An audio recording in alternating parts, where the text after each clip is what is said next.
Well, welcome to another Friday night of high school football here on the Indian Nation Station.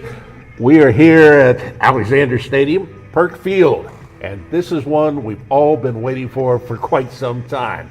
It's the Piqua Indians coming in with the perfect record of 7-0, 6-0 in the Miami division of the Miami Valley League, and they are taking on Tipp, a record of 6-1.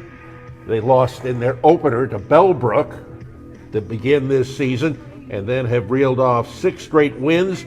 They have 6-0, the record, also in the division. And tonight, it should be a dandy. My name's Tom Michaels, alongside the coach, Brian Gillespie. And Coach, we look at this game tonight.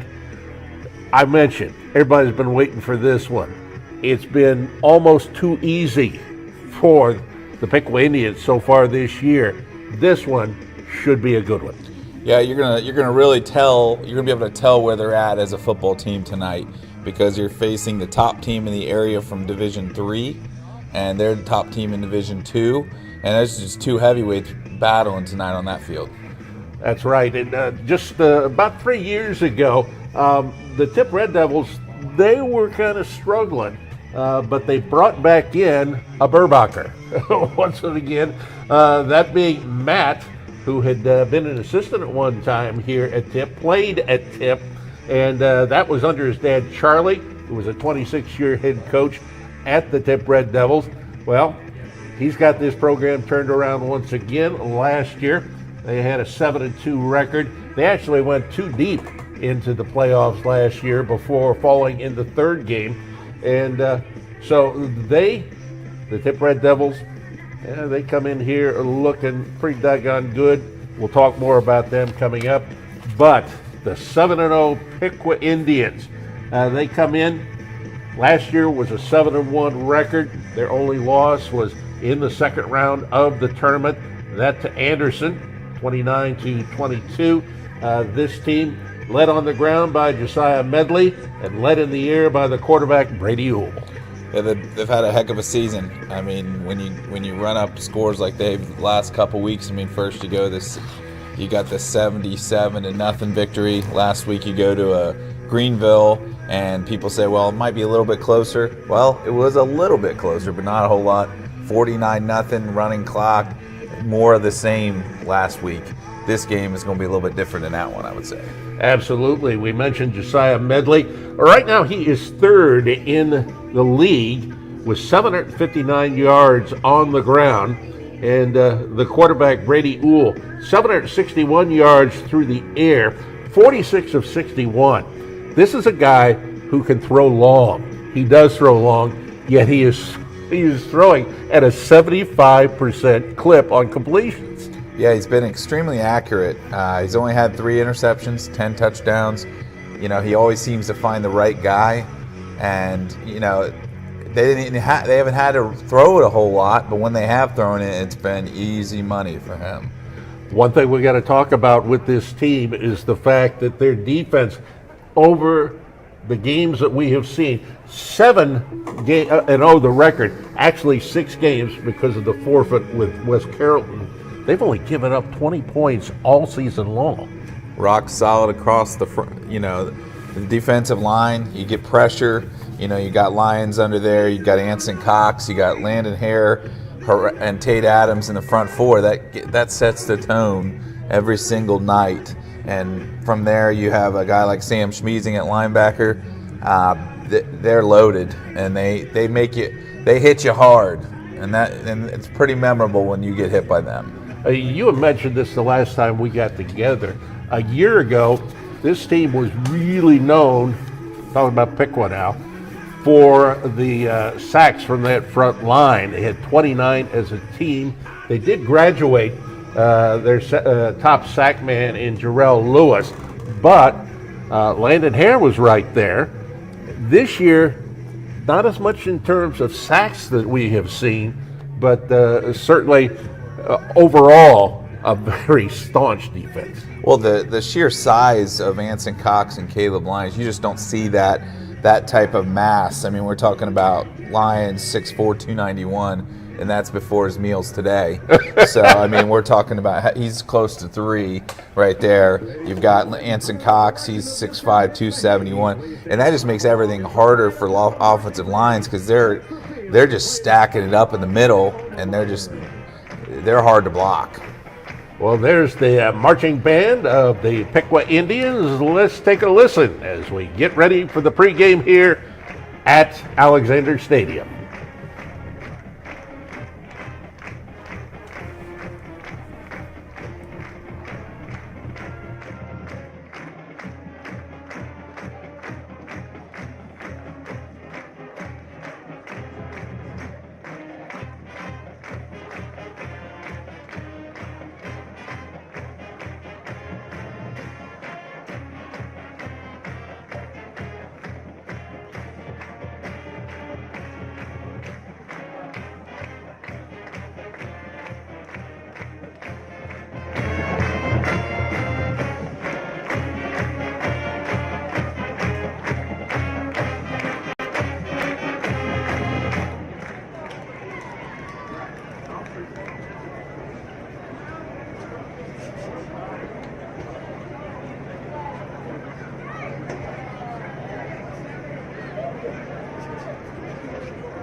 Homecoming people.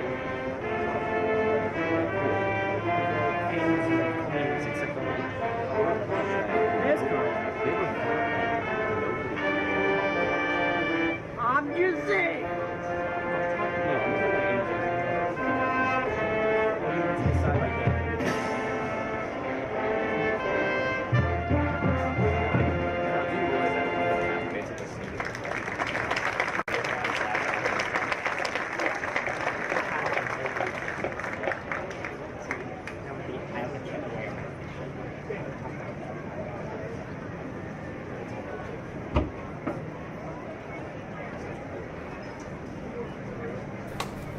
Well, this is homecoming tonight. At halftime, we'll have the naming of the homecoming queen. The king will be named tomorrow at the homecoming festivities there. Talking more about the Tipp Red Devils now. Offensively, they come in here. This is a very, very veteran team they have.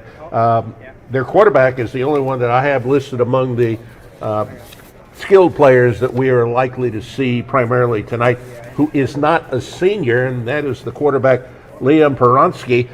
He is a junior, 64 of 115 for 765 yards. That is 4th in the league. He has rushed 55 times for 267 yards. The stud as far as the running goes, their running back, that being Cade Everett. He is a returner this year, 117 tries, 774 yards, and that now puts him second, just ahead of Josiah Medley of the Piqua Indians. Yeah, he gets a lot of carries.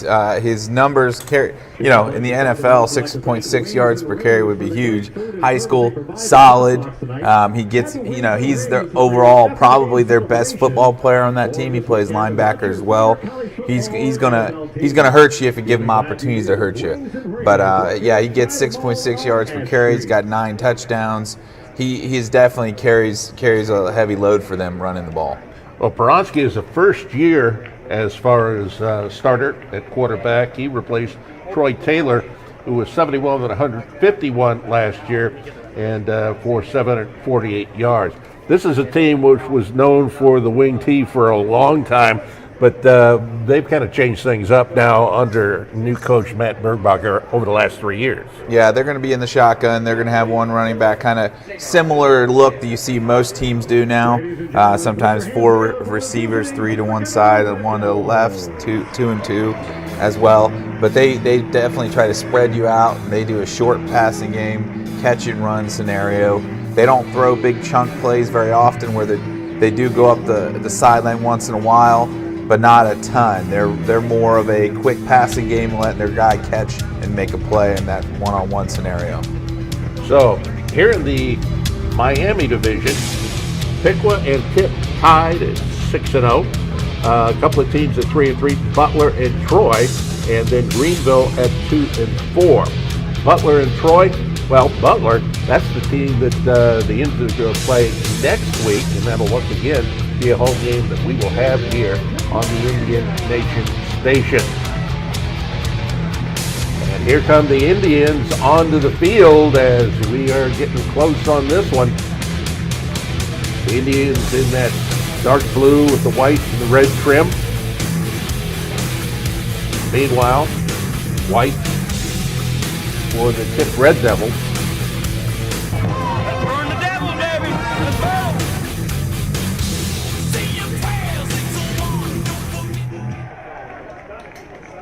So coming up momentarily, we will have our national anthem. As they're right now going to the sidelines. Ladies and gentlemen, would you please stand and remove your hats for the playing of tonight's And now, national anthem. Played by the Piqua Marching Band, our national anthem.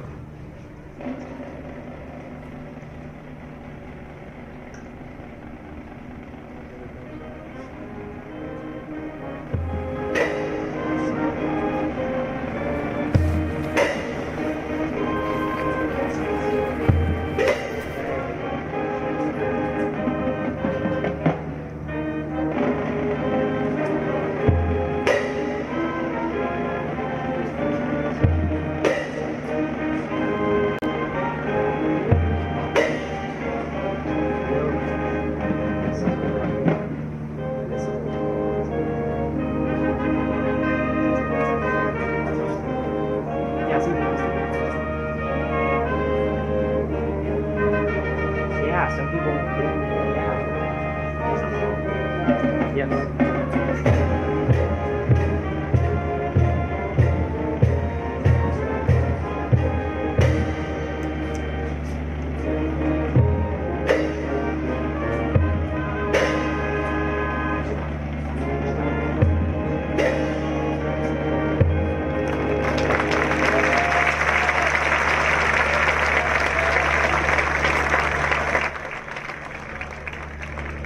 So as we get ready for this one, on the coin toss, Tipp won and defers.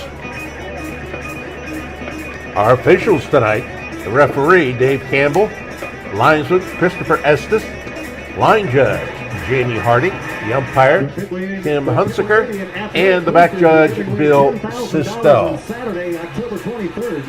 I'll tell you what, this game is going to be a battle of strengths. It's going to be interesting to see whose strengths overhaul the other one, because we have top league in scoring, 46.2 league play for Piqua, second Tipp with 39.8. Piqua's top in rushing, Tipp second, passing third for Piqua, Tipp is 10th. So that's the one little weakness. They don't have a tremendous passing game. So that if you're looking at advantages, you might look at Piqua as an advantage in that situation. Well, one thing that may tell the tale in this one could be the kicking game.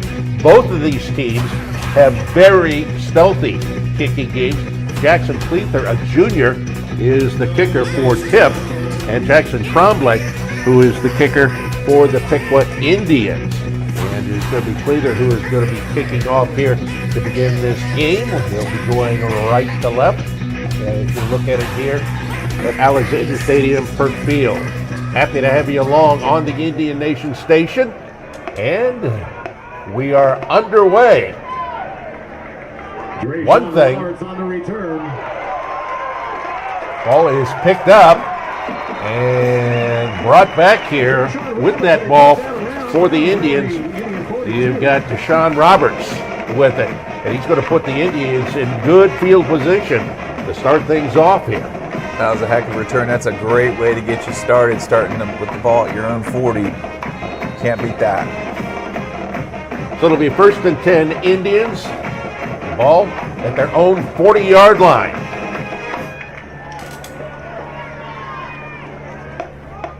The quarterback, Brady Ewell, who's going to give the ball here to Josiah Medley.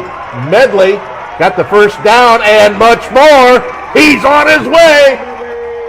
Touchdown, 60-yard touchdown run. Josiah Medley, and the Indians take a 6-0 lead on the first play from scrimmage.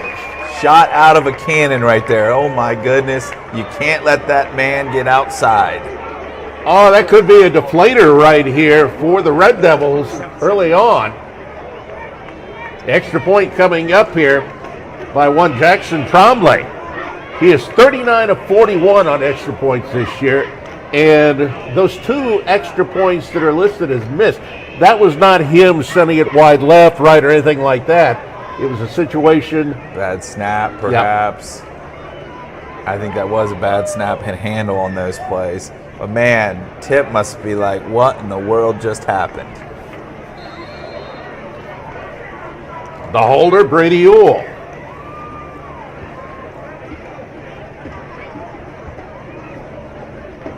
Good snap. Kick is up, and the kick is good. 20 seconds gone in this game. 7-0. Piqua has the lead on Tipp. Man, what a way to start a football game. That was definitely 60 yards, and there was no cloud of dust on that one. Well, the Indians, this is the best team they have had in quite some time. Of course, last year, it was a doggone good year as well in that truncated 2020 year, as they were 7-1 and 3 shutouts that they threw a year ago. They lost in a tournament to Anderson in the second round, having beaten Harrison 42-7. They also beat this Tipp team, and that was the only in-season loss for the Red Devils. So Trombley's going to be kicking off here. We expect to see Griffin Caldwell, one of those back deep.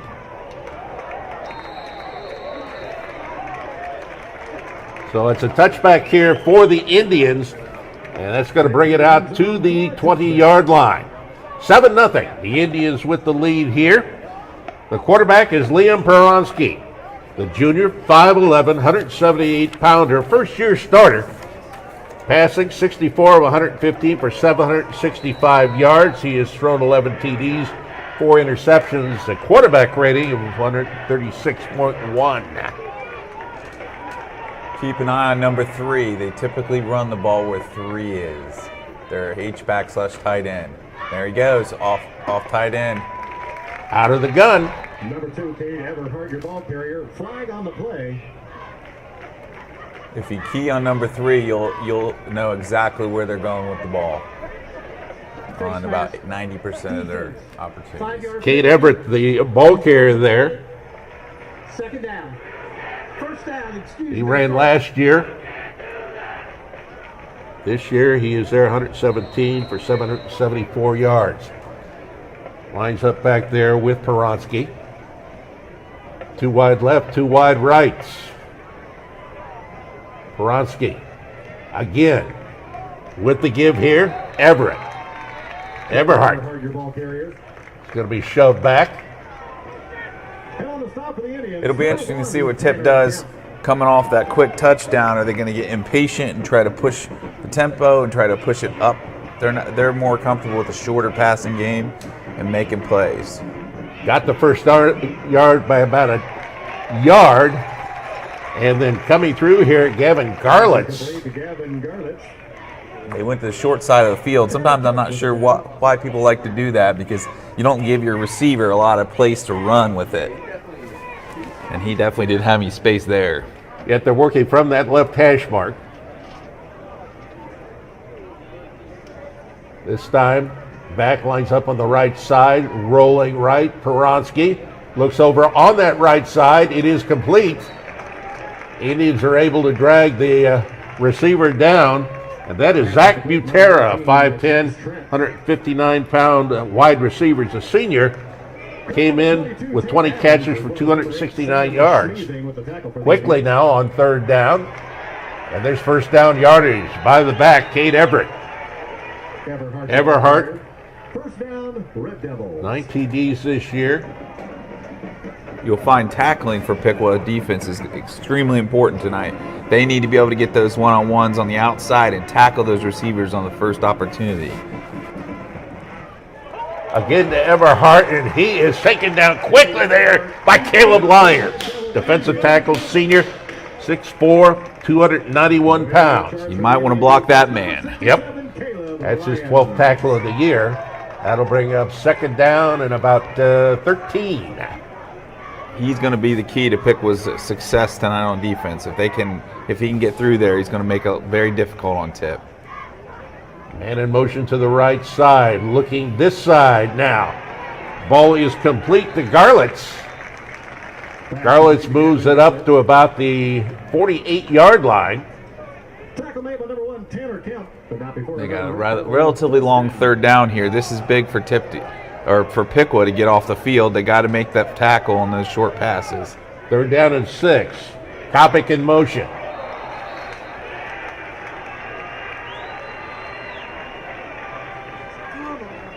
Somebody jumped on the Indian side. A couple of them did. But still short of the first down. That's Now a very big penalty. makeable, about 1 yard on a third down here. You just can't have that on 3rd and 6. Now you gave him a lot easier situation here. Out of the gun. Everhart. He is brought down. Sam Schmeezing, 6'2", 223-pound inside linebacker. That's a nice lean by Everhart because he was definitely hit in the backfield there. They could have stopped him, but he leaned forward and got that. Enough for the first down. Inside 9 minutes to go. Swing pass to Butera. Butera is going to be grabbed and brought down. Tanner Kemp with the big hit on him. Keep an Not eye before on. he got about 3 yards. Keep an eye on those two by two wide receivers. That's usually they do when they spread you out. That's 90% of the time they're throwing those short passes. We ride to the right. Now man in motion, Kopic. The give once again. Everhart. Keeps turning those legs. Finally brought down. Taking him down, Josiah Medley. Credit Josiah Medley with the tackle. Some two-way players here for the Indians. Medley already with a 60-yard touchdown run. Follow number 3. Typically, he will lead you to where they're running the ball. Everhart gets it across the 30. Everhart picking up first down. Brought down. Red Devils. Devin Finley, the sophomore. 6 foot, 184-pounder. Inside linebacker. And another first down here for the Tipp Red Devils. So while the Indians struck quickly, it's been a sustained drive here for the Red Devils. Get out of the gun, but flags fly. This is Piqua's opportunity here. Now they're in a difficult situation. Their short passing game in a 1st and 15 scenario is not ideal. So this is Piqua's opportunity to get off the field here on these 3 downs. So it takes it back 5 yards on the false start. Everhart to the right. Quarterback's going to keep it. Pick up about 4 yards, bring up a second down and 11. Your ball carrier. You need to force Tipp into a difficult 3rd down here. Sam Schmeezing and Landon Hare together. making Peronsky. the Indians. He's rushed this year, 55 rushes for 267 yards. Short drop. Now under a lot of pressure. Looking. And it is complete. That ball taken in by Jason Rendler, 6'3", 389-pound senior. His 22nd reception of the year. And a first down for Tipp as they continue their opening drive. Quickly, they'll go to the back, Cade Everhart. This time not going to pick up much. Matter of fact, lost a yard. On that previous down, you got to keep that quarterback in the pocket. You got to make him throw from the pocket. And when he went past, we had good pressure, but they didn't keep him in the pocket, and he was able to get outside contained, and that's trouble against this team. Buter's going to line up in a slot left side. Wide right is Rendler. Shovel pass ahead. Got the ball ahead to Cole Kopic, the tight end. Smeezing, big tackle right there. That's going to bring up 3rd and long. Dropped after short yardage. Kopic, 6'4", 208 senior. They'll go to him quite a bit out of his tight end position. He's in motion left side. Looking, Peronsky.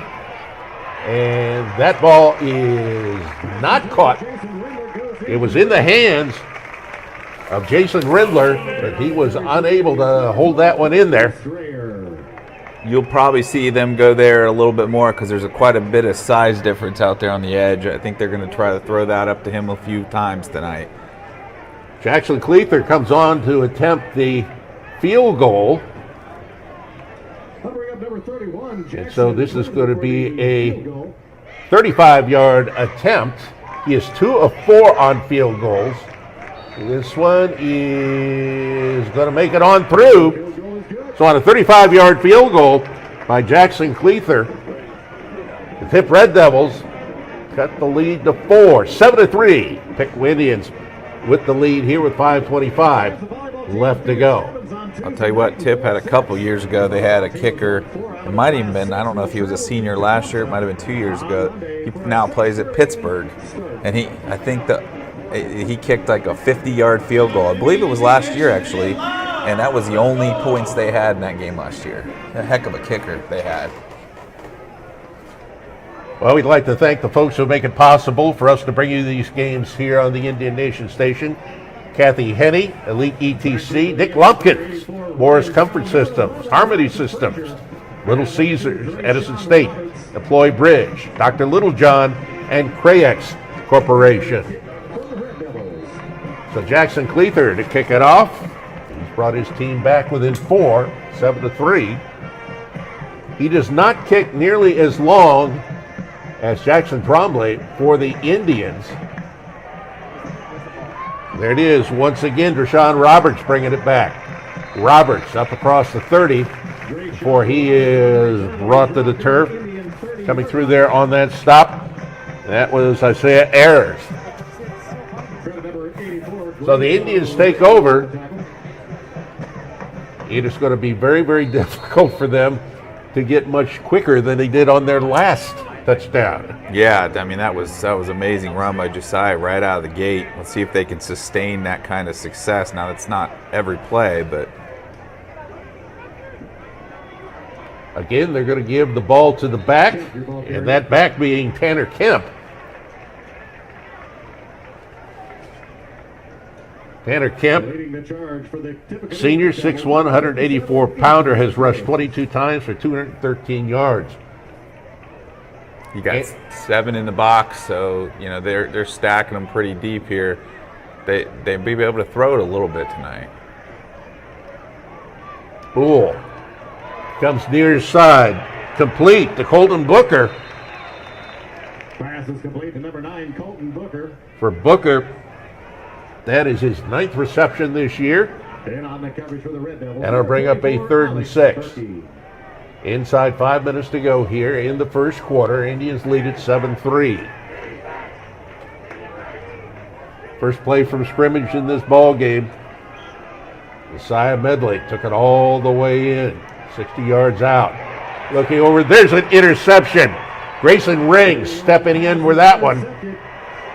And not only getting the ball, but in great field position here for the Tipp defense. That's the third interception for Grayson Rigg this year, but we do have a flag on the play. I think this one might be after the play there. I'm not sure what Wool saw there. I think maybe he missed the underside linebacker there and the undercut the play on that. Well, he was very unhappy with himself when he came off the field.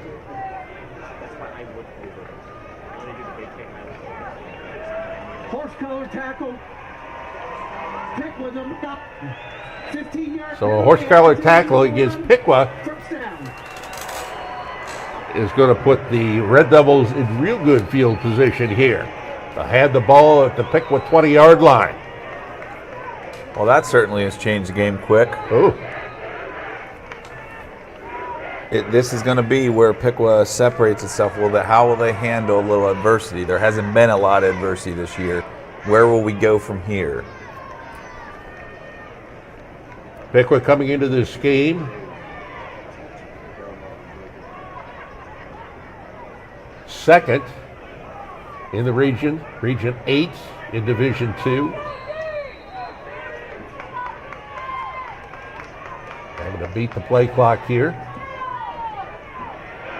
Give the ball to Everhart again. He's going to get it down close to a first down.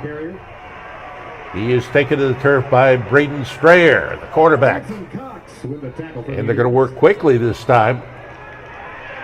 And now, timeout is going to be called by Piqua here.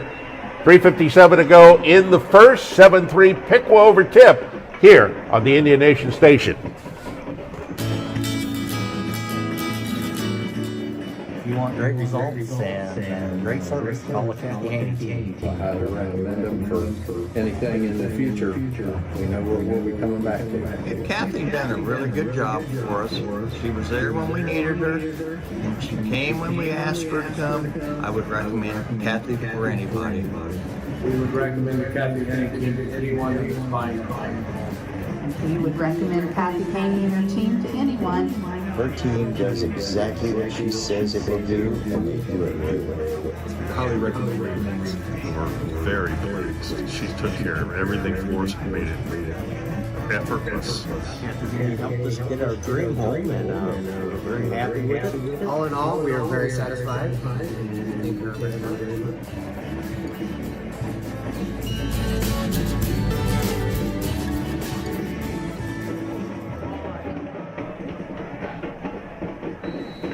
Coming back from the timeout, 4 minutes to go in the first quarter, 7-3. Piqua leads, but Tipp is threatening. The back to the left of the quarterback is Cade Everhart. He's going to take the ball, bounce to the outside, slips one tackle, another tackle, and gets it down to the 2-yard line. He's a tough runner, I'll tell you what. You cannot afford to miss tackles with him. He will run right through an arm tackle. First and goal to go. There's another. Everhart going to be taken down for a loss. Coming through there for the stop. That's Josiah Medley playing safety here. Leading the charge for the Indian defense, number 3, Josiah Medley. He doesn't often go down on the first opportunity for a tackler. Schmeezing's had him 2 times in a row, it felt like, but he just can't quite get to him. 3 wide left. Tied in on the left side. They're going to give it again to Everhart. Gets away for one man and then gets his way on through. Let's see. Touchdown, Red Devils. Did they signal the touchdown? Yes, indeed they did. And for the first time tonight, Tipp takes the lead. 9-7 with the extra point coming up here. Jackson Cleather kicks the extra point. He is 31 of 31 for 2021.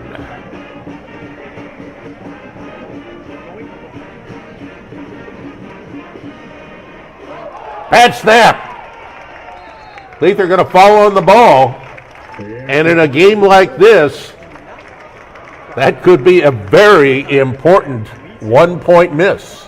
It seems like just a small play, but the momentum was all heading Tipp's way on that, and then you get that one negative play that might just slightly flip that. But I feel like Piqua is not used to this right now. They're trailing. This is the first time they've trailed since last year in the playoffs.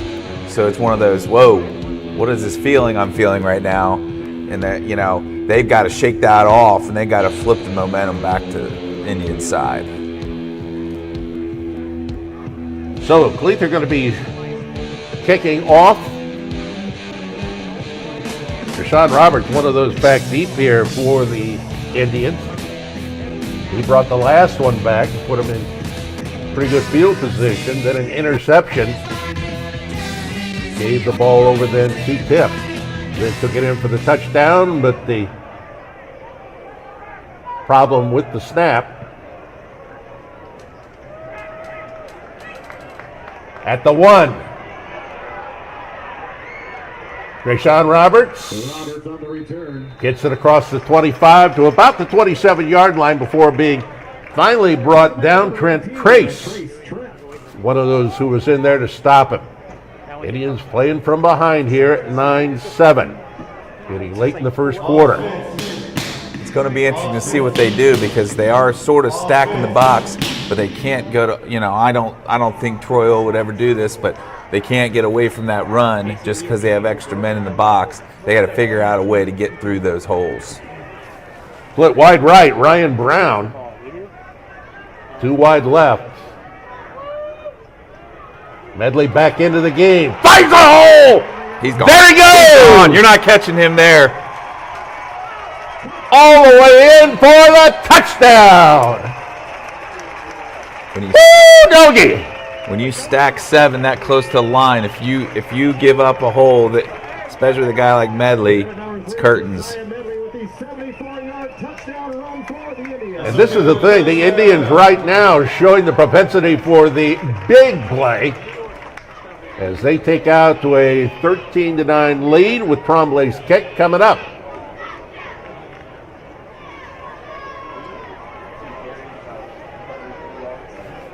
Pull the holder again.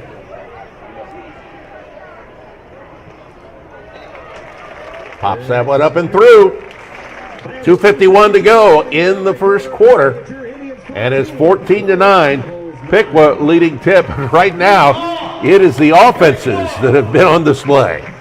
I believe that's 2 carries for what? Is that only 2 carries for Josiah so far? For what is it? 60. The first one was 60 yards. That one was that 75-yard run right there almost. 73 and 60. That's 130. Wow. I'm no mathematician, but that's pretty darn good average. That's pretty tidy. Yeah. 2 carries. 133 yards. We're probably going to be kicking off here left to right.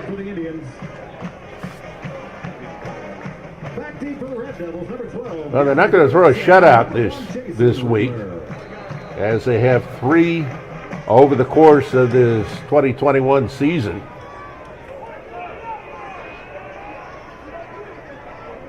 Now giving up 29 points this year.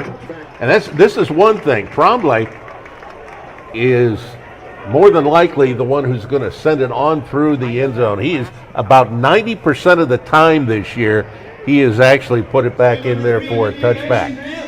You don't hear this much about a kicker, but he's a weapon out there because, that makes a huge difference. You don't give a guy an opportunity, a good athlete. They always put their best athletes back there catching kicks. You don't give those guys an opportunity to make a play time and time again. That's huge, them starting at their own 20.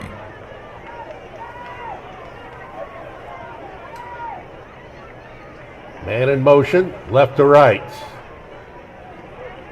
Again, they go to the back. That's Everhart, I believe. Yeah. And, that's 3 more yards that he had no right getting 3 yards right there. He had the biggest guy on the field out there, Lions, draped on him, and he still carried him for 3 yards. 3 wide to the right, 1 left.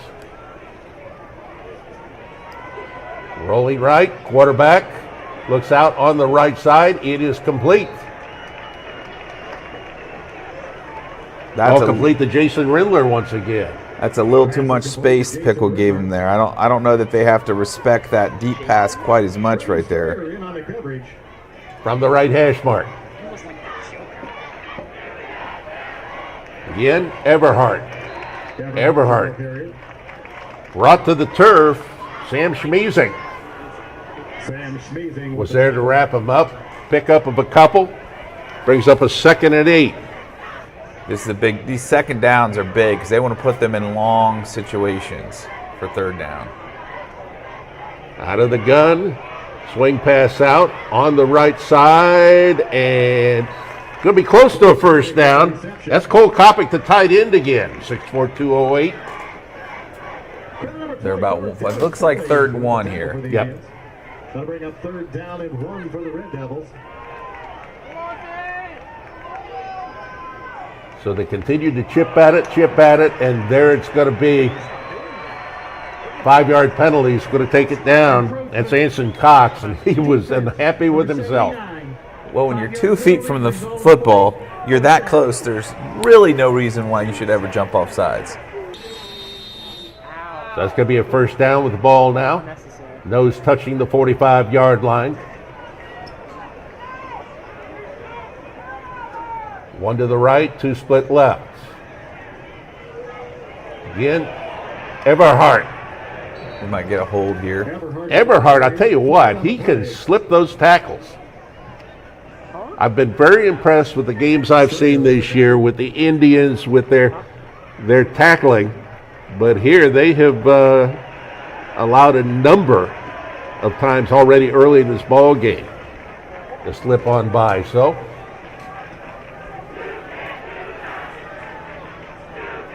with the face mask, it'll be a 1st and 1.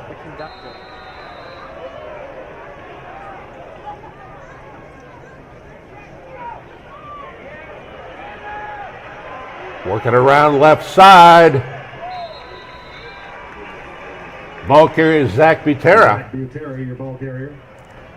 You know, one of the few weaknesses Piqua's had this year is their propensity for penalties. And that has reared its ugly head with a couple small face masks, a couple jump off sides in this game.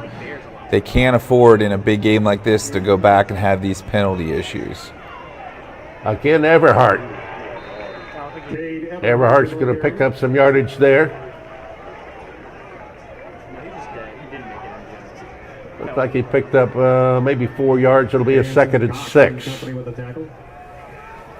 Late in the 1st quarter, 14-9. Piqua with that lead on Tipp on 2 big quick hitters by Josiah Medley.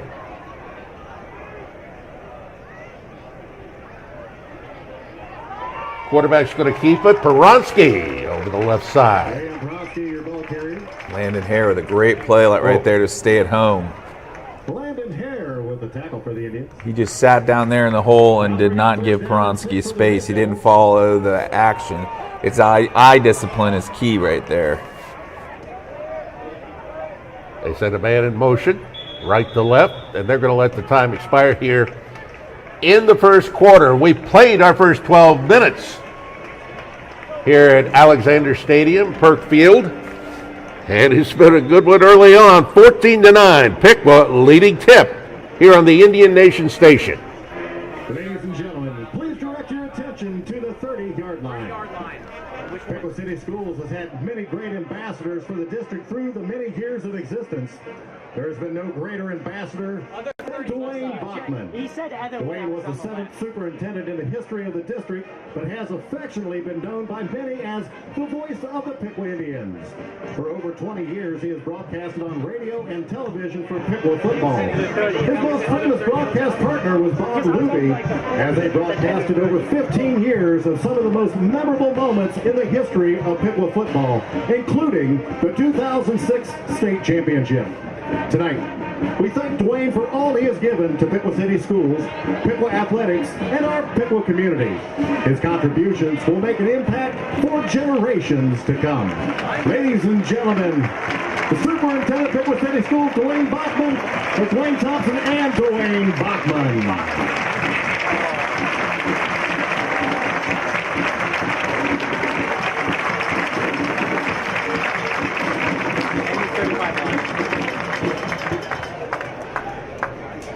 Dwayne Bachman, who has meant so much to this program here at Piqua, my predecessor, first on radio and then here on the Indian Nation station. Man who's been very, very kind to me over these past 10 years or so, and very deserving of the honor here as we get ready for the second quarter. On a 3rd and 6, Peronsky finds the man in Cole Kopic. So that's going to bring up a 4th down as that ball is short. Huge tackle there by Bryson Roberts on a big guy. He got him low, and you got to go low on those guys to make sure you get him down to the ground because that kid is a big kid. They're Kopic. They're going to go for the 4th down here. Peronsky looks over, near side. It is complete. Jason Rendler. Rendler's a very reliable receiver over there. And as we can see, Peronsky can throw these relatively short hitters, but he's very accurate on them. And it'll be a 1st down here. So again, Tippecanoe moving, just underway in the second quarter. There's a fumble, and the Indians are going to have the ball. Coming away with it, Landon Hare. Huge play right there. That, it felt like the defense was really struggling to get off the field, and that's exactly what they needed, a turnover. That's a big one. There he is, Landon Hare, who comes up with that fumble recovery. That is his 3rd fumble recovery. Not sure who forced the fumble. I think it was a mishandled handoff there. Okay. I don't know that it was necessarily fun. They just had a lot of people in the backfield, though. They were right around the ball. So the Indians get the ball back here, leading at 14-9. They'll give the ball Josiah Medley. He's got another hole! Here he goes! My goodness! 50, 30. He's going to be brought down this time, but what a run back! Touchdown saving tackle by Grayson Ring, the defensive back. I think you got to hit the newsflash button. They tackled him. They caught him that's the first time. He's going to need a break. Somebody get that guy some Gatorade. They're going to give it to him again. This time, he'll be brought down. In for the stop, Eli Moore. Eli Moore with the tackle. So no gain, 2nd and 10. They tried to go right back to him. I'm surprised on that because he just had such a big run. That was they tried to quick snap that maybe a little too fast.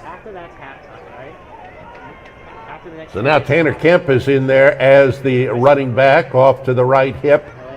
Brady Uhl. Kemp's going to take it. Kemp found a bit of a hole, but he is wrapped up again. Moore with the tackle. Picked up 3 yards, 3rd and 7. Back into the game, Colton Booker. He's going to take the place of Deshaun Roberts. Indians working from the left hash mark. Threatening again on a 3rd and 7. Inside 10 minutes to go in the first half. Tanner Kemp bounces to the outside. Bounces off another man. He's inside the 10, inside the 5. Kate Everhart comes through to stop him. It'll be a 1st and goal to go from the 4-yard line here for the Indians. What a run right there. He just kept grinding. He's a tough guy to tackle. I mean, what a heck of a backup running back to have, huh?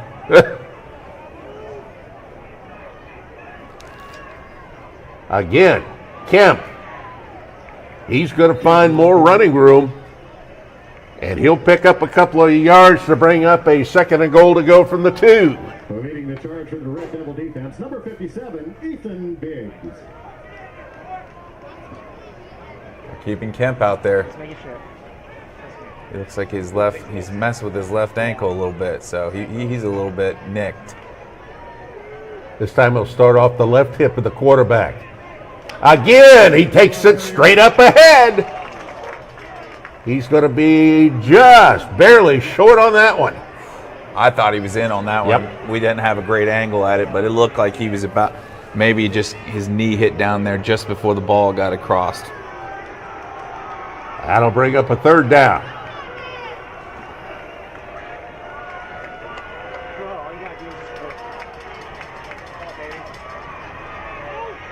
Quarterback. Oh, takes it in for 2 yards out. The Indians now take a 20-9 lead with 8:23 left to go in the first half.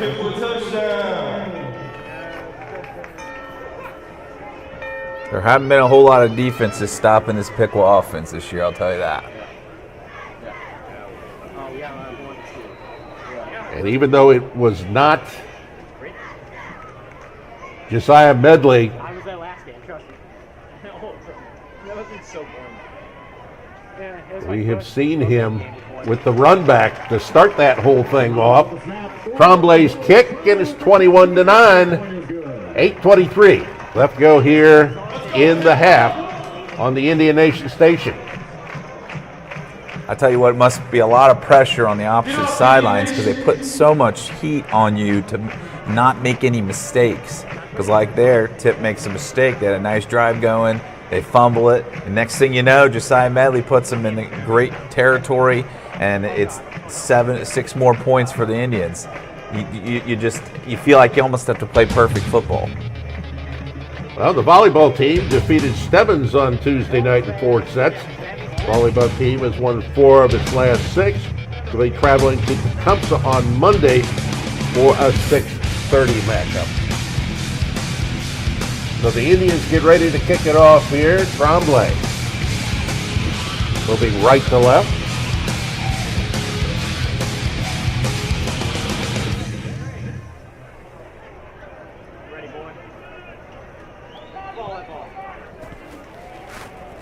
And again, this one sails through the end zone.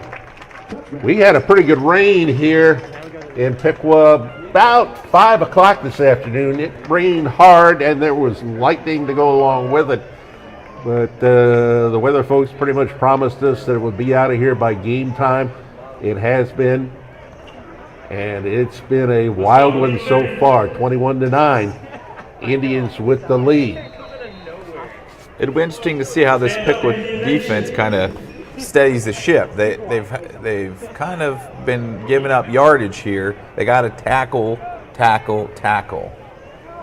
Leon Peronsky sends a man in motion. They'll give it to that man in Butera.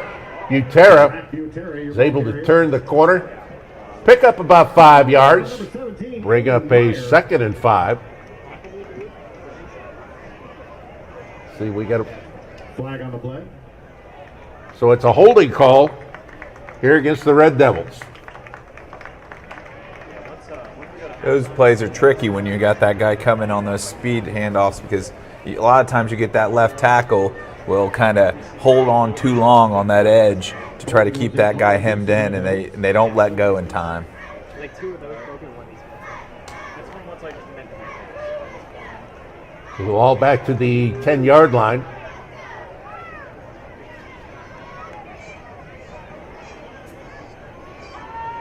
Peronsky.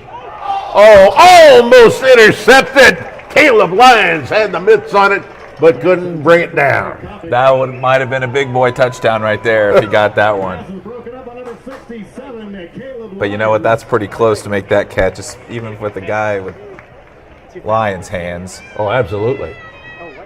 Peronsky rolling near side. Throws it out here.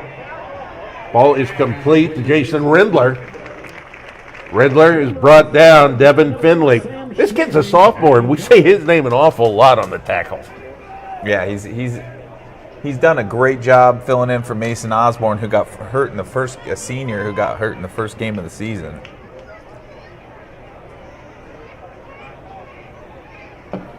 So with a 3rd and long.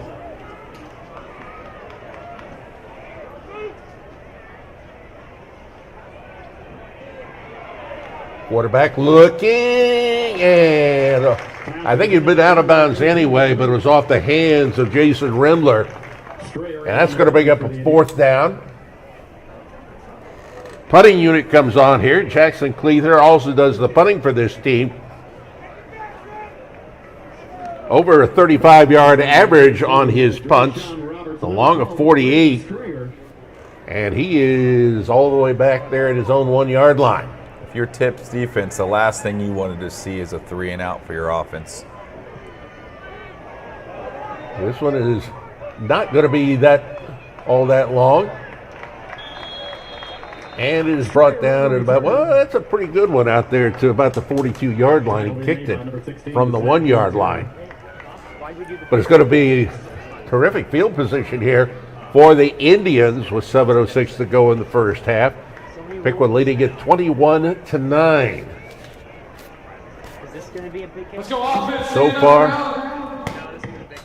the big show has been Josiah Medley.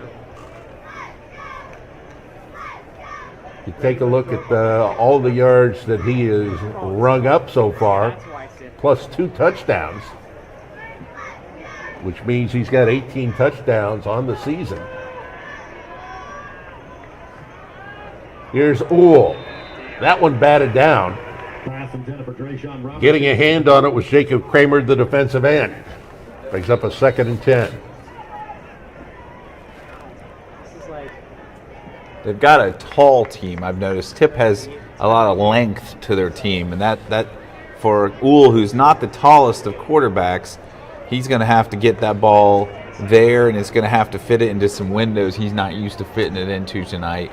So, well, it looks like we may have some lightning out and about because the teams are being sent back to the locker rooms.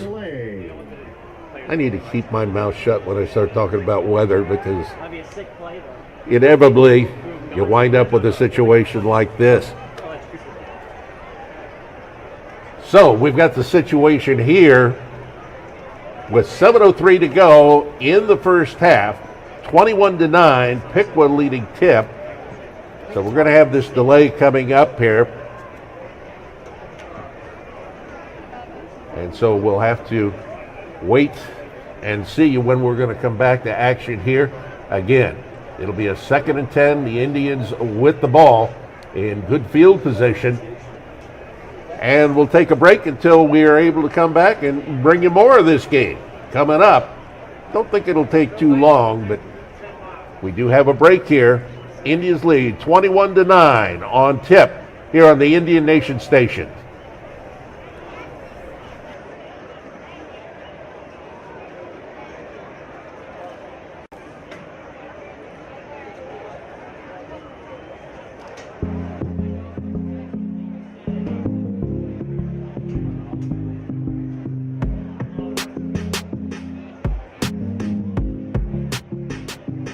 No matter if it was a long day at work, home, the practice field, or you're just celebrating a big win with your teammates, the Piqua Little Caesars has you covered. Pick up a $5 hot ready pepperoni pizza anytime. Your Piqua Little Caesars are proud sponsors of the Indian Nation Station and Piqua Athletics.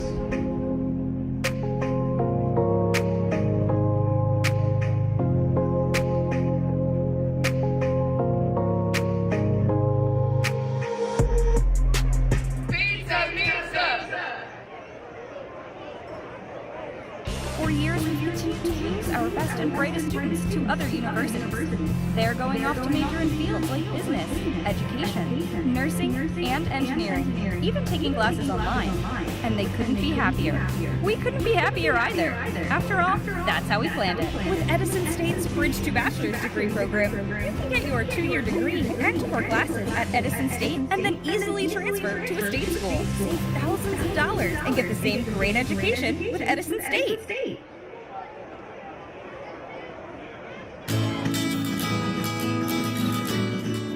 If you want great results and great service, call the Kathy Haney team. I highly recommend them for anything in the future. You know, we'll be coming back to. Kathy done a really good job for us. She was there when we needed her, and she came when we asked her to come. I would recommend Kathy for anybody. We would recommend Kathy Haney to anyone that's buying. And we would recommend Kathy Haney and her team to anyone. Her team does exactly what she says it will do, and they do it very well. Highly recommend her.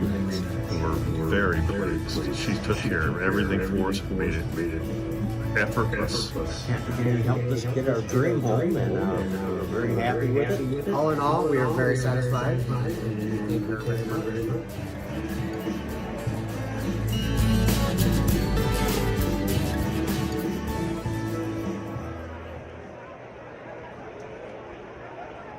Harmony Systems is a manufacturing company that has been a staple in the Piqua community for nearly 30 years. The most recent milestone was the acquisition of a second facility that is roughly 100 yards away from the main plant. This location will allow for Harmony's continued growth and success. Harmony has over 60 molding machines and 225 employees, and we're still looking to expand. We offer competitive wages and a benefits package that includes access to a medical provider within walking distance at no cost to the employee. Come join our team and help make great plastic products.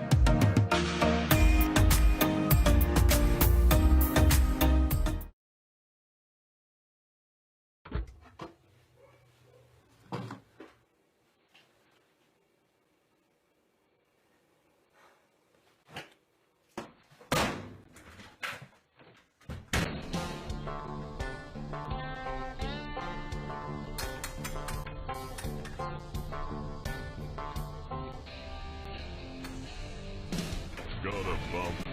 Call Lump. Dick Lumpkin's Auto Body.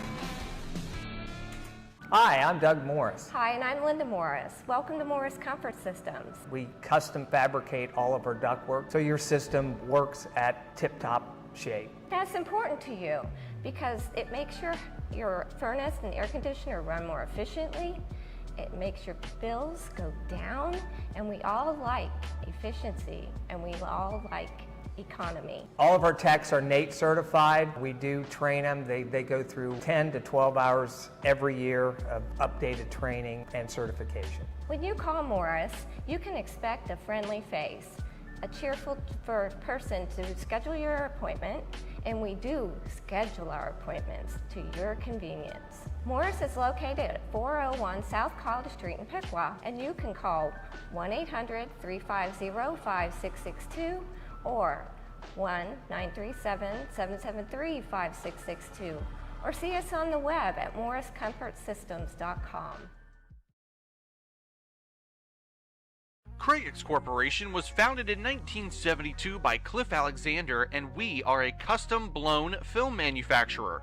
At Crayx, we strive to hire talented people passionate to continue learning both professionally and personally. We acknowledge the satisfaction that comes from a hard day's work and encourage professional advancement. We respect each employee and value their contribution to our company's success. Working for the Alexander family is a blessing. They are a family that really believes in the community in which we live and takes interest in all their employees. We are a company built on dedication, honesty, integrity, and service. At Crayx, it is truly all about the people.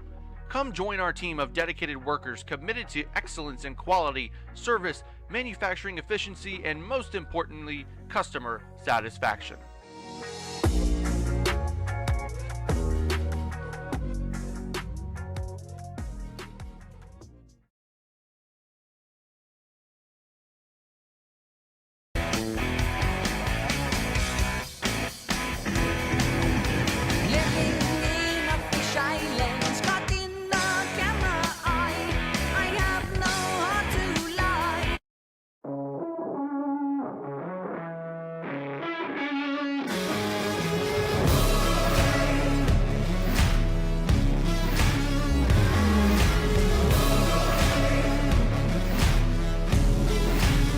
This is not another story. This is not another drill. I refuse to be another number now. Never staying down. This is something real. I'm a name that you'll remember. I am more than just a thrill. I am gonna be the greatest ever now. Watch out, I'm a force that you will feel. And it goes something like, ooh, I'm victorious. It's my time.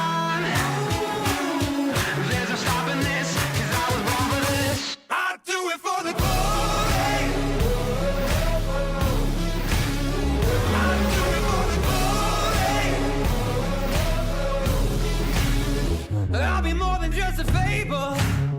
I'll be written in the stars. I will never be too afraid to bleed, giving all of me even when it's hard. Oh, I started as an ember who was made for kerosene, and now I'm raging like a fire, burning up through everything I see. And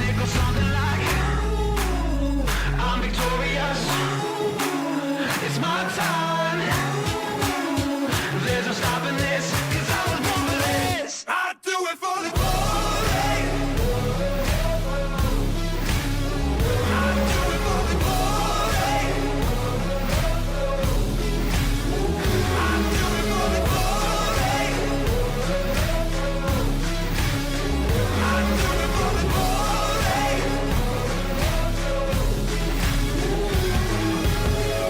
When all is left is dust, they'll remember. Oh, they'll remember us. I do it for the. I do it for the glory. I do it for the glory. I do it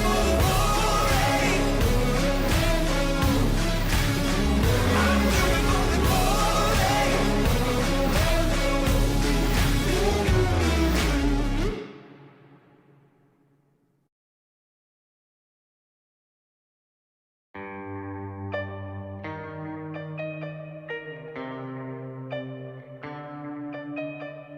Hush, little baby, don't you cry. Rock-a-bye, don't you cry. Hush, little baby, don't you lie. Rock-a-bye, don't you lie.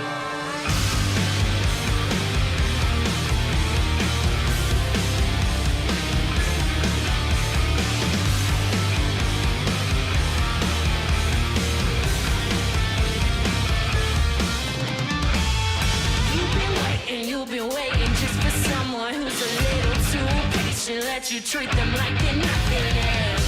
I can't help it, I can't help the way you drew me. 1 a.m. I said I loved you, you say I'm just like the movies. Well, how do you keep your conscience clear?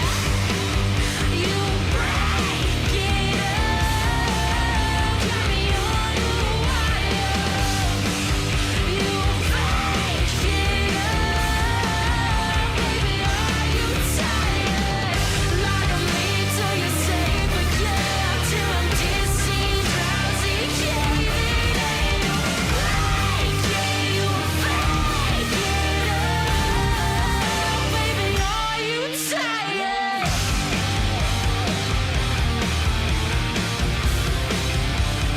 Are you tired?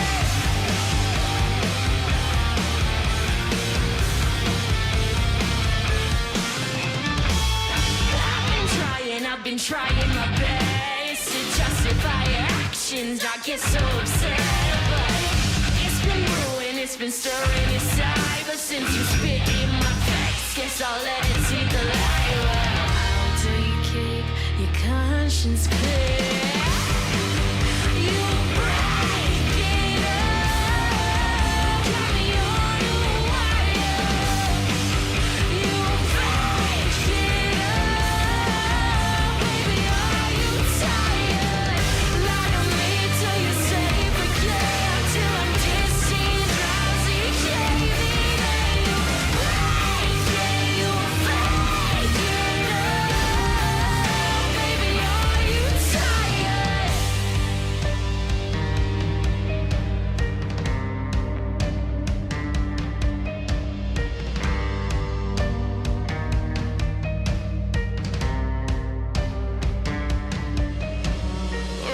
Rock-a-bye, don't you cry. If you loved me, why'd you lie? Rock-a-bye, let her know.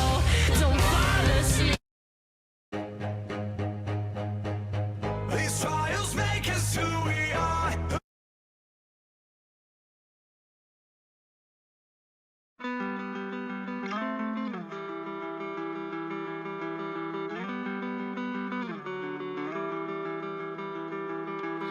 Almost thought we'd made it home, but we don't know this place at all. That's enough now, dry your tears. It's been a long 11 years. Fire,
the tongues of liars. What you confuse for glory's fire. It's fire from the tongues of liars. Oh, set your rain. Fire from the tongues of liars. Oh, set your rain. Fire from the tongues of liars. Oh, set your rain. Fire, fire. Fire from the tongues of liars. Oh, set your rain. Fire, fire. Fire from the tongues of liars. You're afraid of who you are. Crying 'cause your father's gone. Clinging to your youthful truth. You'll find that you've nothing to lose. You'll find that you've nothing to prove.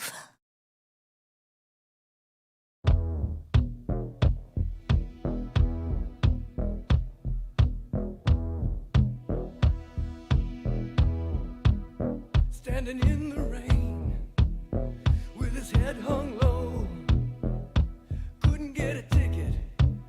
It was a sold out show. Heard the roar of the crowd.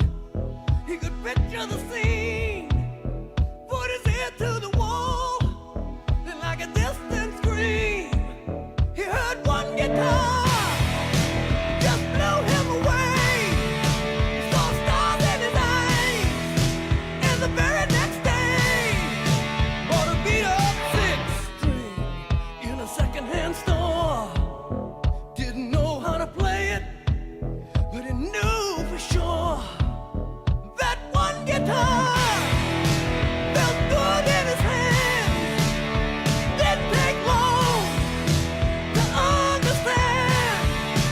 Just one guitar slung way down low was a one-way ticket, only one way to go. So he started rocking, ain't never gonna stop. Gotta keep on rocking, someday gonna make it to the top and be a jukebox hero. Got stars in his eyes. He's a jukebox hero.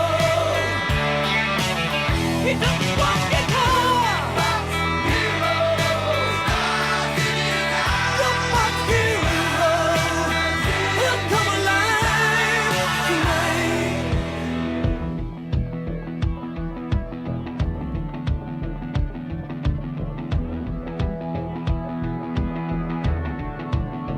In a town without a name, in a heavy downpour, thought he passed his own shadow by the backstage door, like a trip through the past. The next day in the rain, and that one guitar made his whole life change. Now he needs to keep it rocking. He just can't stop. Gotta keep on rocking. That boy has got to stay on top and be a jukebox hero. Got stars in his eyes. He's a jukebox hero. Got stars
We don't care when you call our name. We don't care, we are just the same. We ignore the waste and we ignore the fire.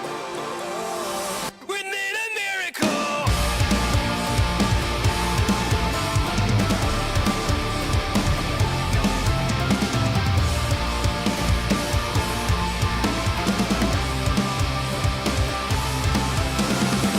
Watch over there, it disappears. We lose it all and shed no tears. Behind the progress, behind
two hands like this. It's much easier to go like this. Ladies and gentlemen, just giving you a quick update.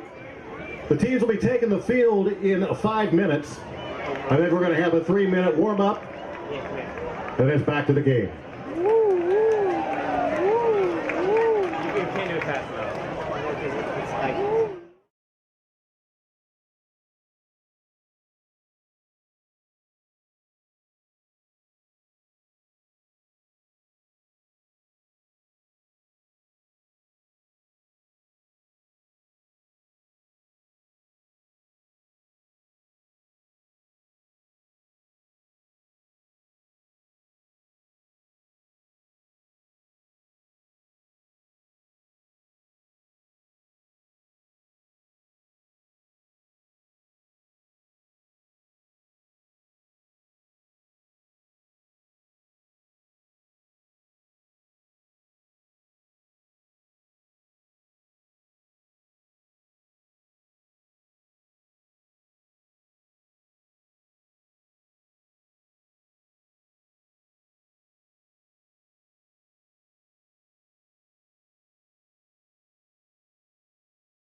Is that good now, AJ?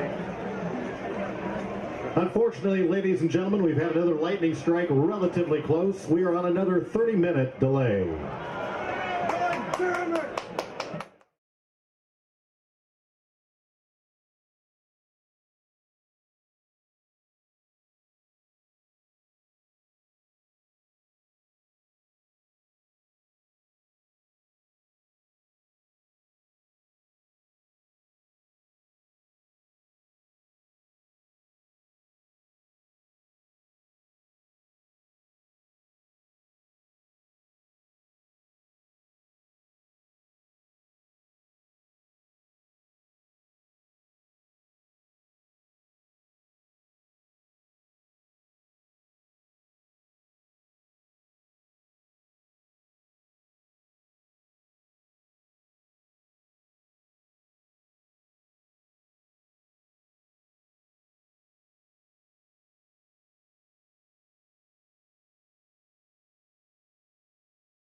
Ladies and gentlemen, barring any additional lightning, teams will take the field in 3 minutes.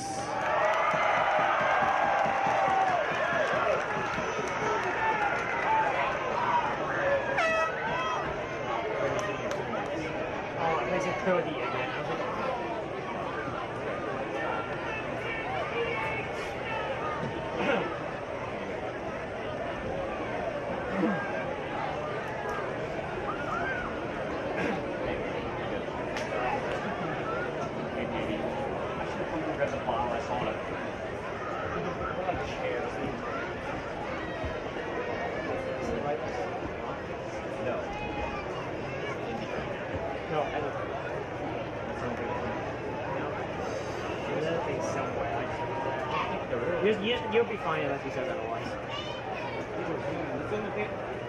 I think it's just because of how it is, they look at it on it, but this one's different. You're a big name on it.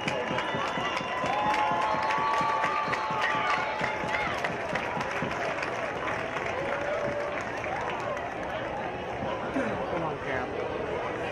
Oh, they're going back. This thing's awesome. Oh, sorry. I heard the phone.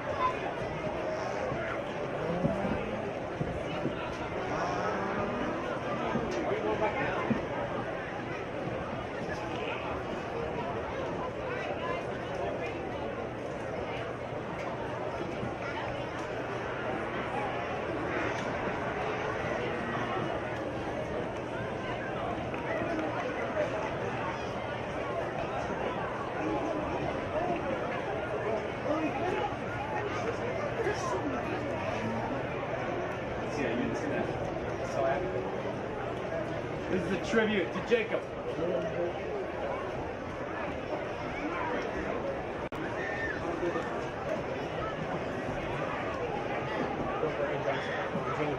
Imagine we should go out there. There's like 30 more minutes.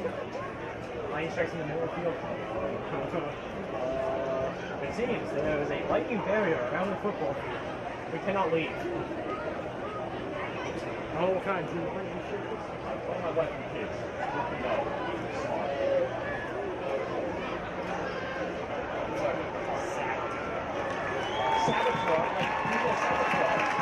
The imposters in a moment.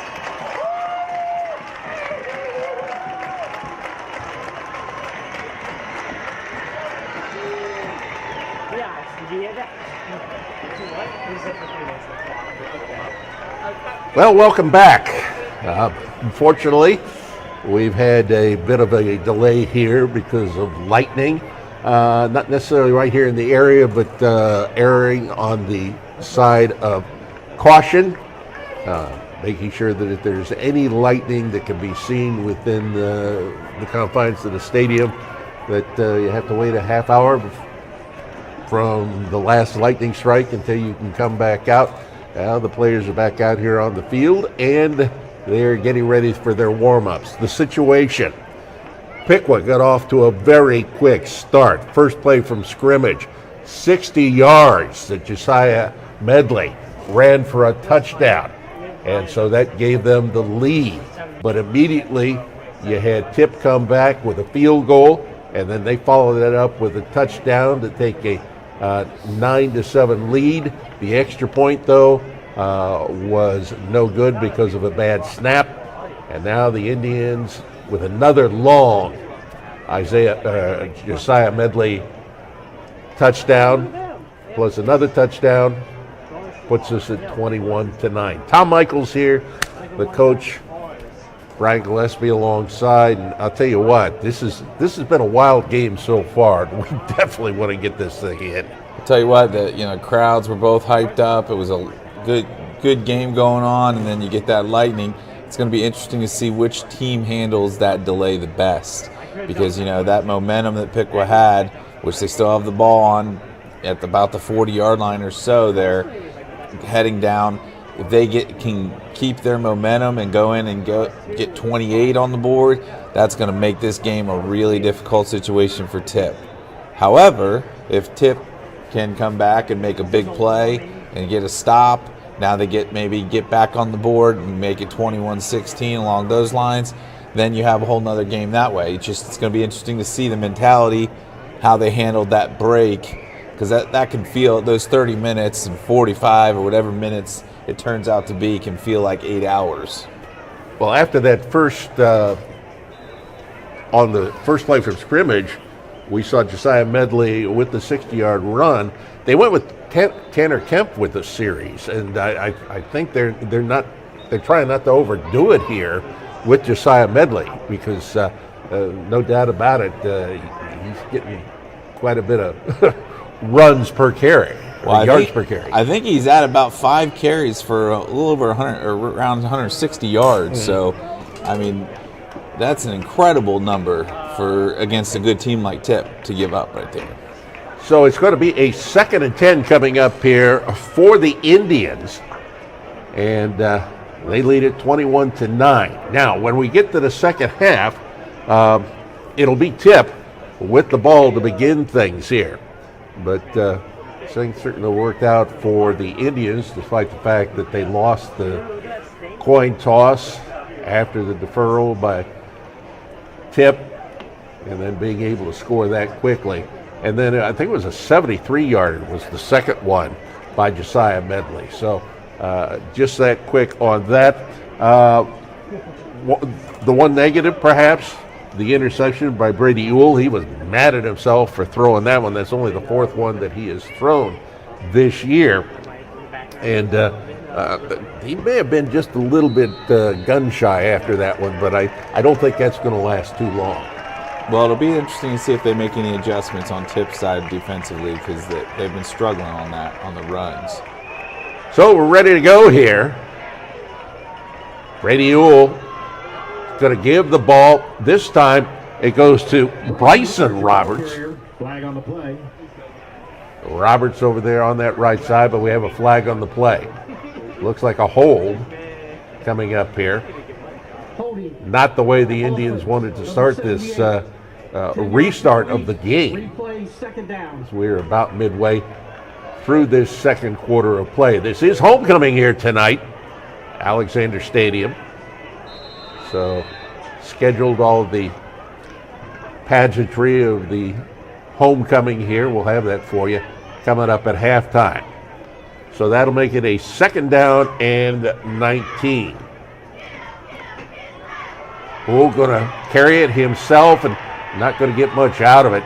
Got it back about the 49-yard line. That'll bring up a 3rd down. And they say he gained nothing, so it'll be a 3rd down and 19. Clock continues to roll here. Inside 6.5 minutes to go in the first half. I think they might be a little hesitant to throw the ball here on this 3rd down and long. The way Tipp's been dropping back in those zones, they might just give this one off. Back to pass. Here's Ewell looking. Got time now. Going to bring it ahead himself. He'll get it down to the 42-yard line. Brady Ewell, your ball carrier. But that's not going to be nearly enough there. As looks like it'll be a 4th where they're going to put the marker. It's an interesting decision to go for this here. Well, they're in that sort of no man's land, and that certainly helped. As David Chavez. There's one of those key penalties. Now you've just given, you've given Piqua's offense a little more life at 4th and 5 than 4th and 10 for sure. There's a lot more in the playbook for 4th and 5 than there is for 4th and 10. Out to the right is Ryan Brown. Man in the slot right side. 2 on the left side. Here's Ewell looking left side. Incomplete. Oh, it was down there. So on downs, and that's exactly what Tipp wanted to do right there. Things played into their hands very well. They've just struggled with the passing game tonight, Piqua, which is kind of not typical for them. Well, no, you got a quarterback who, in an appreciable number of passes for 75%. And you're not talking about a guy who's doing little dump passes there. You're talking about a guy who can hit on the medium and the long rangers as well. So now Tipp with the ball, trailing at 21-9. Here on 1st and 10. Swing pass out off the fingertips of Zach Butera. Both teams are a little bit sloppy coming out of the locker room. That short warm-up didn't seem like it was quite enough to get these kids' brains and their bodies going again, because you see that drop pass, you see a holding penalty on Piqua. They're not quite there right now. Well, Poronsky had it right into his hands, but Butera dropped it. That'll bring up a 2nd down and 10. Man in motion. The give to the back. That's Cade Everhart. Oh, he fumbled it. Everhart going nowhere, and the fumble. Whoa. Let's see. Whoa. That's amazing. I think they may have missed that one. That ball, they didn't see it. I think it was out before his knee hit the ground. So they lose a yard on the play. That'll bring up a 3rd down and 11. Yeah, this could be big for the Indians if they can have a nice defensive stop here. Back to pass. Poronsky. He's going for the downs and overthrows everybody. Intended receiver was Gavin Garlitz. And so now the punting unit comes back on here, and the punter, he's a good one, Jackson Cleather, the junior, averaging over 35 yards a punt. That was great coverage right there by Aiden Meyer. He was running stride for stride with that wide receiver. That's a rare deep shot they take there, Tipp. So Cleather standing back at his own 21-yard line.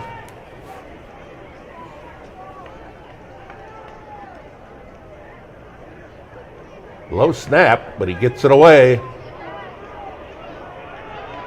Indians are just going to let that thing roll and roll and roll, and they got it. They down it at the 1. So that was a nice kick that time by Cleather, and the Indians have their back to the wall here in terms of field position. Happy to have you here on the Indian Nation station. Don't forget, next week we've got the game. It's at home. The home finale of the regular season, and that'll be against Butler. This is danger zone right here. They have very little space to work here.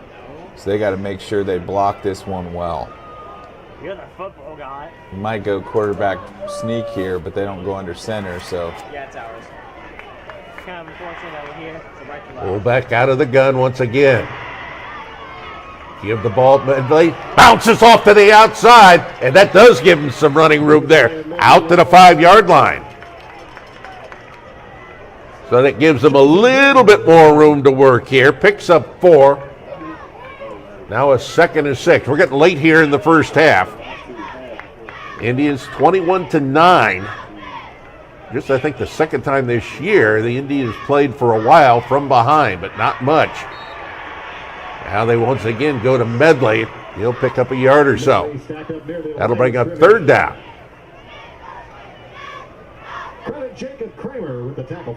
Medley looks a little gimpy on that right ankle out there right now. He doesn't quite have that burst. I think that's probably why he was getting a break there a little bit ago. So that'll be Bryson Roberts in as the back. He'll line up off the right hip. Quarterback, Brady Ohl. Ohl looking. And it is complete. Throws that ball over there in the right flat. Elijah Frazier. That was a big first down. Now you can try to engineer another score here. You got 3:20 and 2 timeouts. I think you're a little bit more comfortable right now with where you're at on the playing field. 3:15 to go in the half. Ohl back to pass on 1st down. Looking. Got the man right there! Giovanni Barron! Nice play right there. Little flick of the wrist. Great throw by Ohl on that one. Peyton Bay with the touchdown-saving tackle for Tipp. And the Indians are on the march here. If they do happen to score here, that'd be a 99-yard drive. And a timeout going to be called here by the Indians, who lead it 21-9 on the Indian Nation station. I'll tell you what, that big pass play right there, man, that's an exhale. That's a big play there. Now you got a chance to really, I mean, if you go in at right before the half and you hit that 28 button, that's going to be a difficult spot for Tipp to come back against that. Now the Indians, who have scored 286 points this year, and coming into this game only giving up 20. And for the Tipp Red Devils, they've scored 253 and given up 85. Keep in mind, Tipp has played all 7 of their games, while the Indians had that one situation that West Carrollton had the forfeit. So on 1st and 10, inside 3 minutes to go in the half. Ooh. Going to give the ball over on the right side. This is Miller. Miller turns the corner to 20 and is knocked out of bounds around the 10-yard line. We'll see where they spot it. Coming up there, Jason Rindler. We mentioned his name on offense. And there it is on defense. Looked like Tipp had that covered pretty well, but he just outran him to the corner. This time they're going to go Drashawn Roberts. Roberts gets away for one man. Another man and down to the 2. Looks like Drashawn Roberts. Looks like some rain out there. Some pretty big. Tackle made by number 84, Grayson Ring. A lot of rain coming down right now. This would be a great time to put one in the end zone. On 2nd and goal. Radio for the touchdown! What a quick, that's 99 in a hurry right there. Oh, yeah. Holy mackerel. There's a flag on the play. Nice job by the Indians, who now take a 27-9 lead. Offense, number 11. First down. Wow. So a flag blocking the back against the Indians. That's an awfully interesting call right there at the goal line. It said replay first down. So that'll take 6 off the board. Piqua.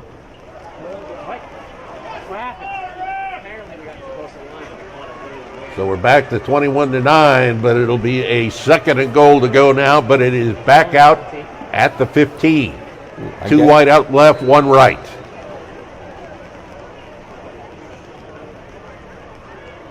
Rolling left.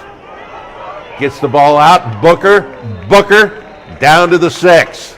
I guess they called that penalty on the edge there, but that's an interesting call. You don't see that called close to the goal line very often. Grayson Ring with the tackle. Grayson Ring comes up with the tackle. Ball at the 6, or it'll be 3rd and goal. 2 minutes to go in this 2nd period. Question is, if you don't get it, do you just go for it, or do you kick a Tremblay field goal to make it 24-9? I'm guessing they're going either way. Bryson Roberts continues as the back. Pass over the middle. Touchdown! Giovanni Barron! Man, what a drive. Holy mackerel. That's got to be a backbreaker for Tipp right there.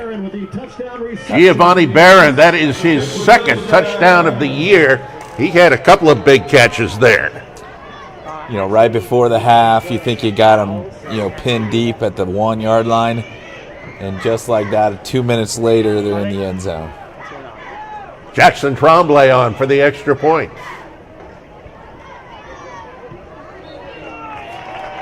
Puts it through the uprights. Jackson Tremblay continues.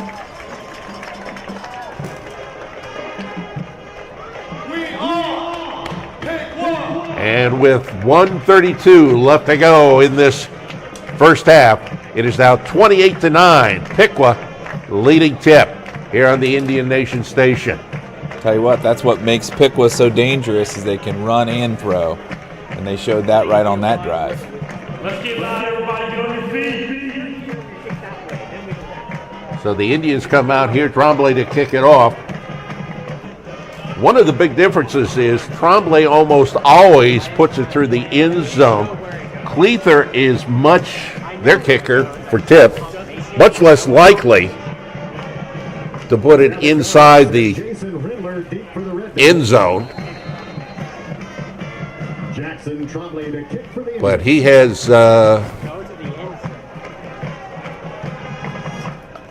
3 out of 5 this year as far as made field goals is concerned, and he's perfect on his extra points coming into tonight. But a bad snap put us under all of that. So they'll bring it out to the 20-yard line now with 1:32 to go on the clock. And the Tipp Red Devils trying to go 80 yards to put something on the board before we go to our halftime and all of the... If you're Tipp with a wet football, one thing you definitely can't do right here is turn the ball over. So they've got the very good runner in Cade Everhart. We'll see if they go to him. Indeed they do. And he is going to be wrapped up. And the stop made there by Sam Schmeezing. 6'2", 223-pound junior. Working quickly here. Karofsky looking and throws it way out of bounds over the head of Jason Rindler. Flag on the play. It's there in the backfield. Number 22 of the defense. Got the quarterback late. Really shoved him. It was really uncalled for. They did not need that penalty right there. The ball was way out. And that's Cade Everett, who is the one who is down. So let's take a break here. Indians lead it on Tipp here on the Indian Nation Station. Elite ETC is located at 431 North Main Street in Piqua. Stop in for all your Piqua Indian spirit-wear needs. The best selection of Piqua t-shirts, sweatshirts, golf shirts, hats, outerwear, and drinkware in town. Looking for a unique gift for an upcoming shower, wedding, or family reunion? We specialize in personalized gifts. Apparel, gift items, drinkware, and household items. We personalize everything in our store. From embroidery, jewels, sparkle, engraving, and printing. Put your hands together for 25 years ago, Elite ETC started as an award business. We are still very active in providing medals, trophies, plaques, and banners for sporting and corporate events. At Elite ETC, we've got you covered. Stop in at 431 North Main Street in Piqua today, or give them a call at 937-606-2848.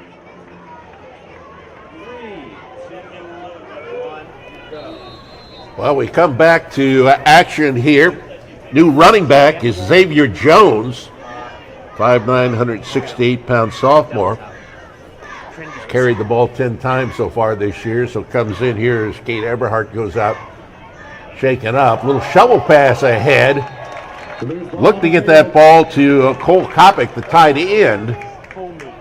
Schmeezing ate that one up. He was waiting for that. It looked like he was shovel passing it to Schmeezing on that one. If he could have got 6 on that, that would have been an amazing play. But I mean, it was right in his hands. He sent it right to him. We've had a couple of them tonight that the defense could possibly have taken it in. Quick hitter, near side. Rindler with it. Rindler taken down. Braden Strayer with the stop. Stops the clock with 55 seconds to go. Piqua calling timeout. Wanting to get the ball back again before the half. How about that? That is their third and final timeout. So it'll be a 3rd and 8 coming up here. That's an interesting timeout right there. And now, introducing your 2021 Lady Indians cheerleader.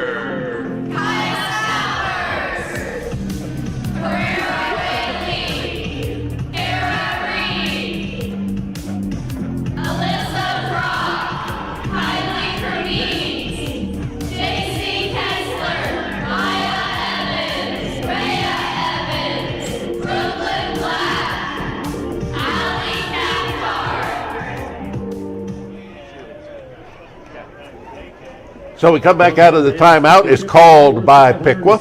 They have one timeout left. Tipp has all of theirs. I think that might have been Piqua's last time out there.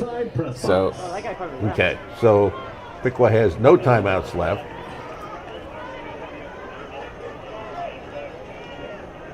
See if they can get off the field here. On 3rd and 8. Peronsky. Chased. Peronsky still looking. And throws it out of bounds once again. He threw that to nobody. I don't Yep. know if that was in grounding. There's number 1. I didn't see him up there, but Peronsky's pass goes incomplete. I did see Everhart come back in that last play, so that's good news for Tipp. Yeah, they really can't afford to lose him. Deep for the Indians. So on to do the kicking. Punter, Jackson Cleather. Gets that one away, just barely.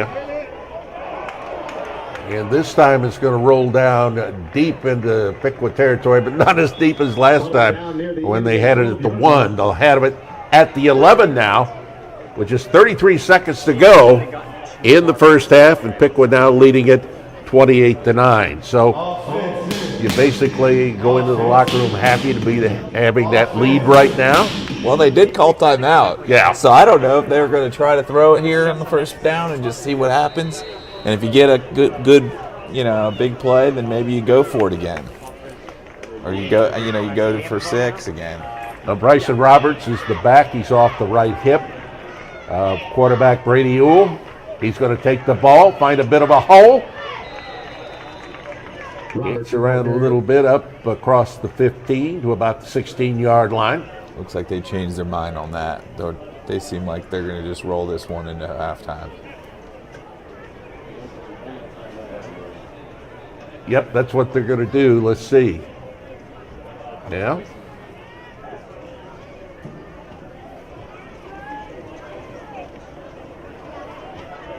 Looks like time is going to go ahead and run out. There it is. So we were played. It's been a long time because of the delay that we had, but we are at halftime, and Piqua holds a 28-9 lead on the Tipp. And I'll tell you what, Ryan Gillespie, that was times both teams a little bit sloppy, but pretty daggone good half by the Piqua Indians to lead a very good team by this kind of a score at this point. Well, you got a 10-minute half, so it's a quick turnaround. They're trying to get this game in.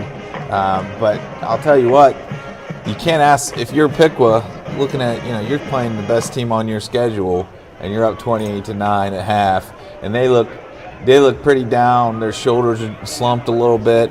They've kind of put Tipp, Tipp's feeling pretty bad about what's going on out there right now. That's impressive play by Piqua to put them in that spot. We'll try and have some statistics for you before we get back to play, but right now, down on the field, you've got the folks involved with the homecoming courts, and we'll see what happens. We're going to go to Doug Hem, the stadium announcer, who will take us through this. We'll find out who's going to be queen. Yep. Let's go to Doug Hem.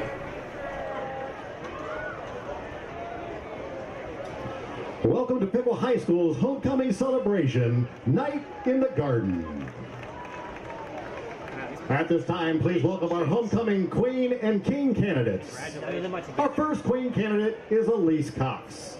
Elise is the daughter of Matt and Katie Cox. While at PHS, Elise has been a member of the varsity soccer, basketball, and track teams. She's a member of the National Honor Society, Student Council, and Link Leaders. Her community activities include volunteering for Piqua Compassion Network and working at Bobo's. After graduation, Elise plans to attend Xavier University, majoring in nursing. Elise's escort this evening is Xander Jones, who's filling in for King candidate Tate Adams. Tate is the son of Jenny and Tyler Lee.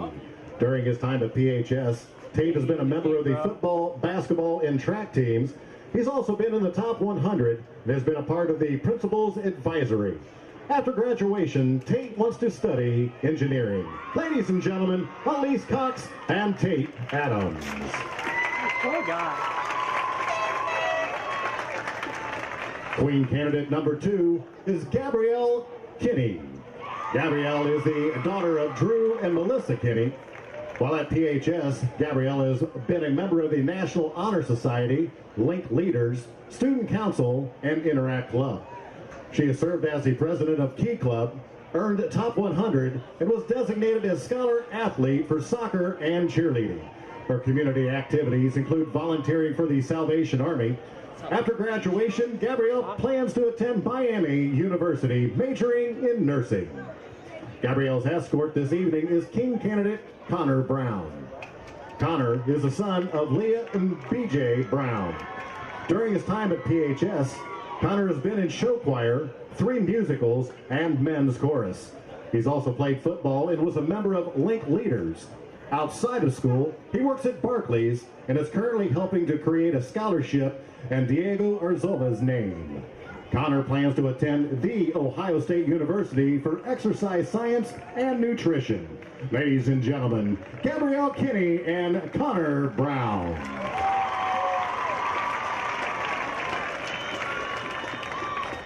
Our third queen candidate is Camilla Nicholas. Camilla is the daughter of Leanne Smith and Dimitri Nicholas. While at PHS, Camilla has been a member of the track team, the volleyball team, and Interact Club. Her community activities include donating blood and working at Bobo's Ice Cream Shop. After graduation, Camilla plans to attend the University of Tampa, majoring in business and minoring in sports management. Camilla's escort this evening is King candidate Joshua Cruzy. Josh is the son of Karen Weldon and Philip Cruzy. During his time at PHS, Joshua has been a member of the basketball team, concert choir, and the musical. He earned honor roll and top 100. After graduation, Joshua plans to play basketball at an undecided college and pursue a career in sports management. Ladies and gentlemen, Camilla Nicholas and Joshua Cruzy. Queen candidate number 4 is Isabella Reyes. Isabella is the daughter of Herman and Michelle Reyes. While at PHS, Isabella has been in show choir, marching band, pep band, symphonic band, and the musical. She has also been a member of Link Leaders, Hope Squad, the tennis team, National Honor Society, Top 100, and Honor Roll. Her community activities include a job at Barclays and numerous volunteer opportunities through NHS. After graduation, Isabella plans to attend The Ohio State University and eventually pursue a career in dermatology. Isabella's escort this evening is Kyle Pierre, who is filling in for King candidate Landon Hare. Landon is the son of Chip and Angie Hare. During his time at PHS, Landon has been a member of the football team, the track team, show choir, men's chorus, and concert choir. He has earned honor roll. Outside of school, Landon has volunteered at the Bethany Center, where he served as a mentor, and he is a PTFA booster. After graduation, Landon wants to major in business and play college football. Ladies and gentlemen, Isabella Reyes and Landon Hare.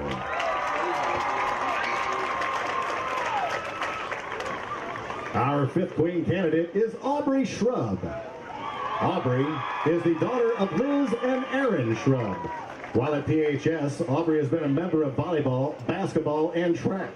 She also plays volleyball with Elite and AAU basketball with the Dayton Lady Hoop Stars. Outside of school, she has worked at Polysource and Bobo's, and she has donated blood. After graduation, Aubrey plans to play volleyball at Barton University, majoring in business. Aubrey's escort this evening is King candidate Paul Hines. Paul is the son of Casey and Joe Hines. During his time at PHS, Paul has been a member of varsity cross country, varsity track, concert choir, show choir, Link Leaders, Interact Club, National Honor Society, the Principals Advisory Board, Student Council, and the Indian Nation Station. He was chosen to represent the school at Hobby and is currently the senior class secretary. His community activities include volunteering at Main Street events and for the Salvation Army summer lunch program.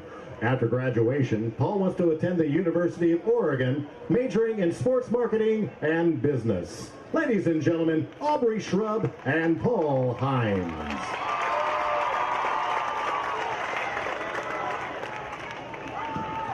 Queen candidate number 6 is Reagan Sloan. Reagan is the daughter of Heidi and John Sloan. While at PHS, Reagan has been a member of Student Council, Link Leaders, Interact Club, Key Club, Model UN, Rocks, Academic Challenge, Top 100, and Volleyball. She is currently the president of the National Honor Society. Her community activities include coaching Piqua Youth Volleyball, working youth at the booth, and helping needy families at Christmas, and serving as a pen pal with PCIS students. After graduation, she wants to attend The Ohio State University, majoring in criminology. Reagan's escort this evening is Andrew Hollopeter, who is filling in for King candidate Caleb Lyons. Caleb is the son of Tony and Kelly Lyons. During his time at PHS, Caleb has played football and has run track. He was a member of men's chorus and he earned honor roll. After graduation, Caleb plans to play football at Furman University with an undecided major. Ladies and gentlemen, Reagan Sloan and Caleb Lyons.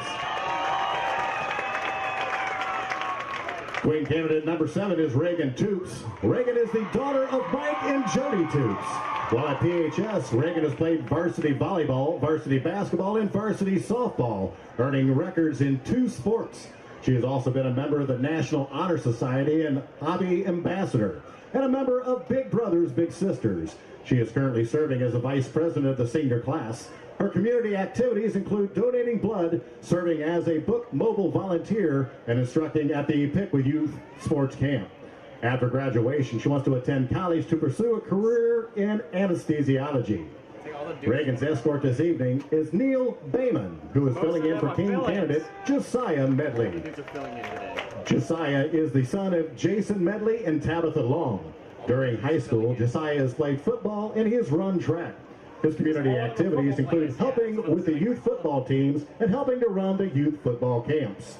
After graduation, Josiah plans to attend Youngstown State University to play football and major in either neuroscience or business. Ladies and gentlemen, Reagan Toops and Josiah Medley. Our final Queen candidate is Carrera Whaley.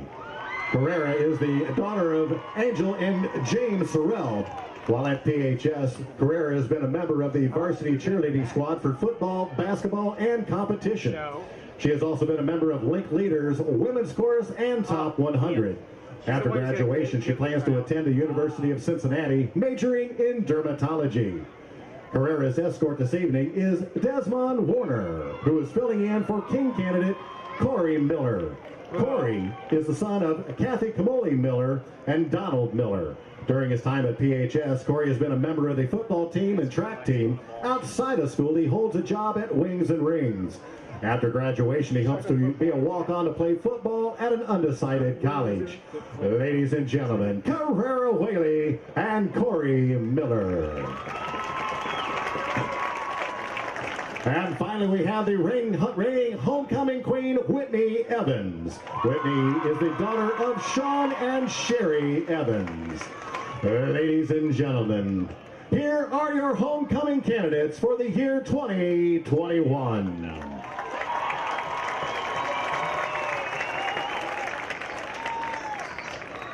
There's a lot of people. And now, the moment you've all been waiting for. The 2021 Piqua High School homecoming queen is Isabella Reyes. Congratulations, Isabella. Ladies and gentlemen, let's give the queen and her court a big round of applause. Crazy. I forgot which direction she went. I think go that way. I wait for the person and they'll start moving first.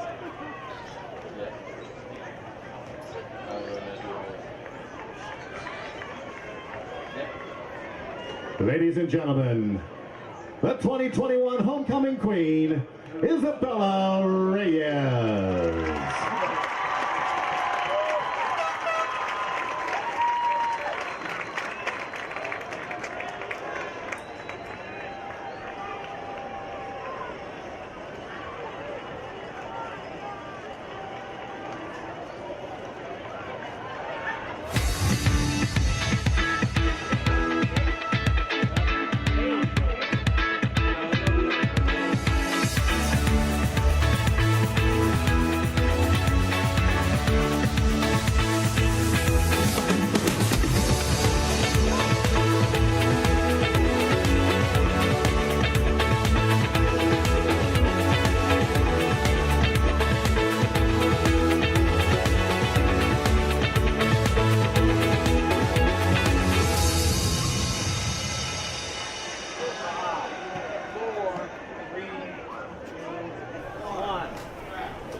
Now the team's back out here. It's a short halftime. Well, they've actually had a bit of a rest earlier with a little more than 7 minutes left to go in the half, and we had that lightning delay. So we've got the shortened halftime here, 28-9. That's the lead right now, held by the Piqua Indians over Tipp. And as they go through their warm-ups, Brian Gillespie, you've got some stats there from that first half. I'll tell you what, obvious things that stick out. Josiah Medley, 7 carries. Hold the phone here. 198 yards and 2 touchdowns. He averaged 28.3 yards per touch. That's pretty incredible. I don't know that I've seen a half like that for one running back, and I've seen a lot of football in my day. Well, you've got the situation where his first 2 carries, I think his first 2 carries with the ball were first plays from scrimmage. Mm-hmm. One was a 60-yard touchdown. The next one was 73 yards. It was just like that. You know, that set the tone for a lot of the game. Now, Tipp hung in there early, but man, it just the yards and the points pile up on you, and they put a lot of pressure on your shoulders. Especially we got some pretty hard rain going on, I think, out there right now. It's going to be a tough stretch to get back in this game, down 28-9. Well, as we get ready for this second half, these are 2 teams. They are definitely the best this year in the Miami Valley League. If you look, they're 1-2, 1-2, 1-2 in so many of the different categories. They came in tied as far as the division situation went at 6-0. The only loss between the 2 of them, that was in the opening game, a non-conference game, that Tipp lost to a very good Bellbrook team there, 24-14, and they have been reeling off 45 points, 34, 49, 50, 30, and 31. And we know what the Piqua Indians have been able to do this year. Quick look at that. 54 in the first game, 28, 35, 42, 77, and 49. And, of course, they also had the one game which was a forfeit from West Carrollton. Other games in the league tonight, Greenville playing Butler, Xenia and Stebbins, West Carrollton and Troy, and Sidney is playing Fort Loramie because Fairborn was unable to play their game. That game was supposed to be at Sidney, but it is being played at Fort Loramie. Now, we don't know whether other games have been affected like this one was tonight here, but good chance that may have been.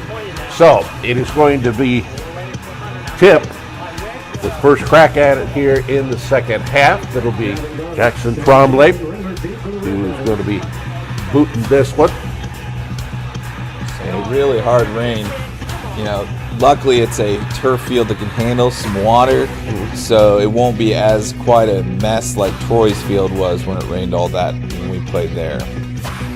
So it won't affect that too much, but would probably affect how much you're going to be throwing out there. Well, this one, his knee was down. That one did not go all the way in, so a mistake that time by the runner, Jason Rindler. No, I'm fine usually without. So it is going to be deep in their own territory for the Tipp Red Devils, and when you're down by a 28-9 tally, you just can't afford to make those kind of mental mistakes. Definitely. I mean, you just put yourself in a really difficult. Now you got to get 97 yards to get to pay dirt in this weather, down 28-9 against a team that can score points in a blink. You couldn't ask for a much worse start to the second half right there. Yeah, if you can't get it well out of this situation, then you put the Indians in some very good field position. And there he is, Cade Everhart, who was injured there late in the first half, and he looks none the worse for wear right now and gives them a little bit of working room, as that'll bring up a 2nd down and 1. Again, Everhart Well, he finds the hole that time, but it closed up real quick as he is taken down to the turf. And I believe Aiden Meyer may have been the one who put the stop on him there. Also there, Sam Schmeezing. Sam had 7 tackles in the first half. That's quite a first half for one linebacker. Well, Ben Schmeezing's having a good year with the Dayton Flyers. Here's one quick hitter over there on the far side. Complete to Gavin Garlitz. He's had a number of them tonight. Came in with just 7 receptions. I think that is probably about his second or third right now. That was a nice job on the inside out there by the linebacker Tanner Kemp to get out there and limit him to a 4-yard gain. Pickup of 5, now second down. They look. Here it is with Butera. Butera just keeps charging. Clock continues to roll with another first down here for the Tipp Red Devils. So we saw them on that the first time that they had the ball. They were able to move it a couple of times with a field goal, and then they wound up with the touchdown. Again, they go with the back kid Everhart. And it looked like they've come out with a slightly different adjustment to their running game. It looks like they're running between guard right up the center rather than off tackle here right now. They've done a lot of their first 3 runs with Everhart have been right down the middle of the defense. Maybe they saw something they think they could take advantage of. Here on second down and 8. And this time they're not going to pick up anything as Everhart, as I say, he was shaken up there late in that first half.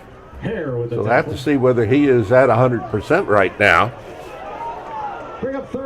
Brings up a third down and 6. The pass on third down. Here it is out on the near side. Rindler with it.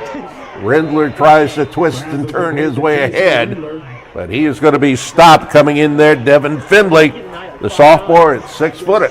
He earned a first down right there. They had him about a yard short, but they just couldn't wrap him. He's a big kid. He leaned forward for that first down. It was a nice effort right there. The Indians, one thing they want to do is take time off that clock, but they don't want to give up anything here, and right there they do. Everhart once again dives ahead. Medley with the tackle. See that right up the middle again. Yep. They're running that. They're taking advantage. I think with the 4-man front, they're taking advantage of the gap in the middle over to center. You got 2 of the best coaches around, Bill Neese for the Piqua Indians, and of course, in his 3rd year here, Matt Bergbacher.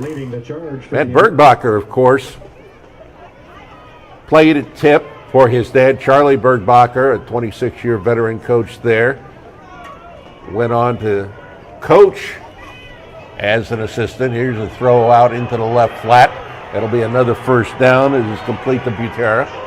And then, of course, went on to Fort Loramie before going to Troy. And then some people are surprised, some people weren't, that he went ahead and decided, yeah, I'm going to go back here to my old stomping grounds at Tipp. Quarterback fumbles the ball. He's able to pick it up there. Peronsky, as he came around the near side, unforced fumble, but he was able to grab it as he was laying on his back, but that'll be a loss of about 4 yards to bring up a second down and 14. No one sees what they're doing. That ball, that ball handling of that wet football could be a challenge in this half. Again, out of the gun, rolling right. Peronsky looks, gets one out. It is incomplete. Ball intended for Jason Rindler. But they bounced it ahead. That'll bring up a third down and 14.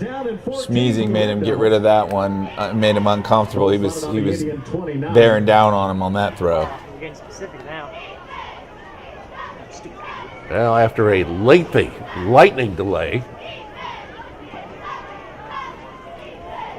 This is not a spot Tipp wants to be in, 3rd and 14. They may try to do this, get some back, and then go for 4th down. Swing pass out with it, Everhart. Everhart picked up the extra yardage there and gets the first down. Pass is complete to If he had gone down when he was first hit, let's see. They're going to say it's a 4th and 1, so he didn't quite make it there. So they're going to go for it, obviously, and here it is. And he didn't get it. And there's a fumble. And another loose ball on the And let's see. Piqua was saying they have the ball. There has not been an official signal yet. One way or the other, that is the end of the drive here. I think he fumbled it. Unless he fumbled it ahead just enough.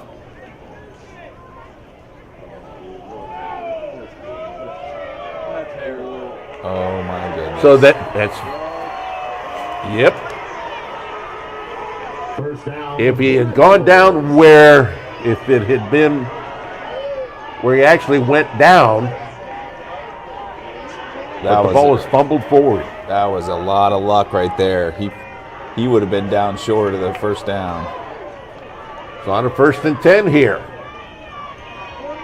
Quarterback's going to keep it. Peronsky to the outside. Peronsky gets away from one man, gets down inside the 5. Liam Peronsky, your ball carrier. And we got a flag back there. Holding. Imagine not getting So that'll take it back. Flag don't lie, they say. You know, then basketball say ball don't lie, and flag don't lie on this one because that would have been over if he didn't fumble that forward. So maybe the football gods are on Piqua's side on this time. So they're going to take it back down to the 25-yard line. 7:47 left to go in the 3rd period. Bronski, quick drop. Mary hits that. Butera with the reception. He is brought down. Taylor Kemp and company in on the stop. They're going to spot the ball at about the, looks like the 19-yard line.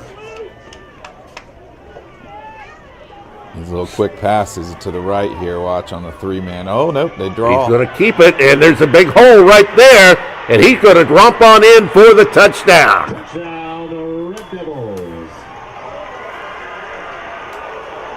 Looked almost too easy there.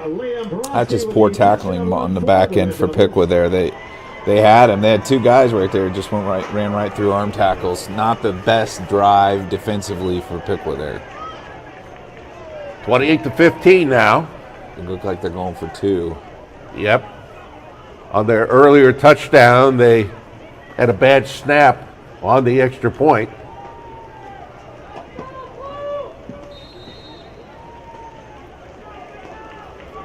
So they look over to the bench as they wait to see what they're going to have for a 2-point conversion play. 3 wide to the left. Everhart the back. They look right over the middle and put it right into the hands of Jason Rindler. So now we have an 11-point gap between Piqua and Tipp. 7:16 left to go in the 3rd period. Lots of time left in this football game. And that's a momentum drive right there. Yep. I think, you know, you can see a little life in Tipp now for the first time in about a quarter and a half. Now, if you're Piqua, how do you respond? Because if you don't respond in kind, now you're giving it back to Tipp with an opportunity to get pretty close. Then it gets real interesting. Well, that one started off by a mental mistake by the Red Devils because the return man actually let himself go to one knee, and that put him deep in a hole. So Jackson Cleather gets ready to kick this one off. A couple of really good kickers going at it in this one. Both named Jackson. Cleather. And the better part about it, being taken by Deshaun Roberts. So with 7:16 left to go here in this third period, the Indians want to try and get those 7 points back. Actually 8 points, but I think they'll take 7 at this point.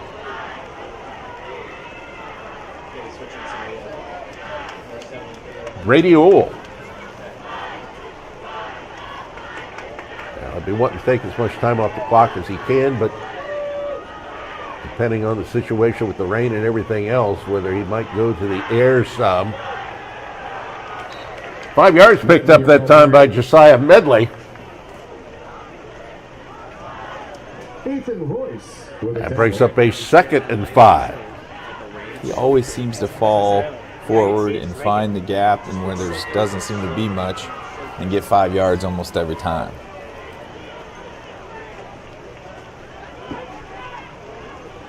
Again, Medley going to be driven back. Wrapped up by Cade Everhart. That brings up a 3rd down now. It's a big play right here. They don't want to give that ball back after Tipp's impressive offensive drive. They don't want to give it right back to him. Yeah, the Indians had managed to keep the momentum even after the delay. But here in the second half, they're trying to get something going here in their first possession. Again, Medley. Oh, yeah. Josiah Medley. Medley finally knocked out of bounds. First down for the Indians here. Comes with 6:02 to go in the third. It'll be 1st and 10. I'd love to have my magical stat book that I could look up the history of Piqua and see what the rushing record for a game is, because if it keeps up, he's got to be on the brink of breaking that. Clock stop with 6:02 to go. Wide left, Ryan Brown. Quick hitter out here to the near side. Deshaun Roberts is going to be driven back. They really didn't pick up anything after the catch. As a matter of fact, they're going to lose about 5 yards on that one. And on the coverage for the Red Devils, number 30, Peyton Bay. Brings up a 2nd down.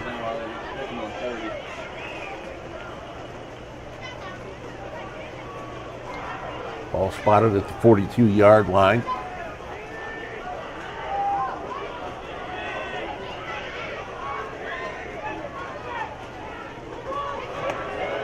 Here's Roberts around the right side. Deshaun Roberts, first down. He is knocked out of bounds by Gavin Garlitz. And another first down here for the Piqua Indians. Tell you what, they had me faked out a little bit on that one. I wasn't sure where the ball was. That was some quick work with the ball. Working the right hash mark. Down into Tipp territory from the 44.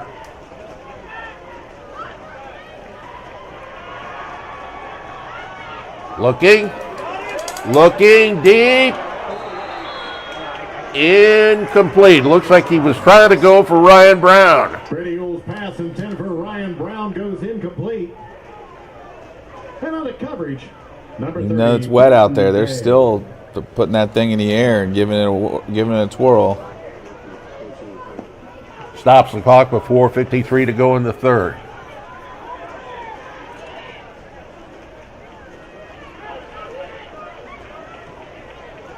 Indians going with basically the same setup. After Deshaun Roberts in the slot, now in motion. He'll take the ball now. Bounce to the outside. He gets it down 36-yard line. We're coming up, and Cade Everett brings into the turf. It's a heck of a move to the inside there. There was a guy there, stayed at home, but just can't handle a quick feet there by Roberts. He'll pick up a 3rd and 2.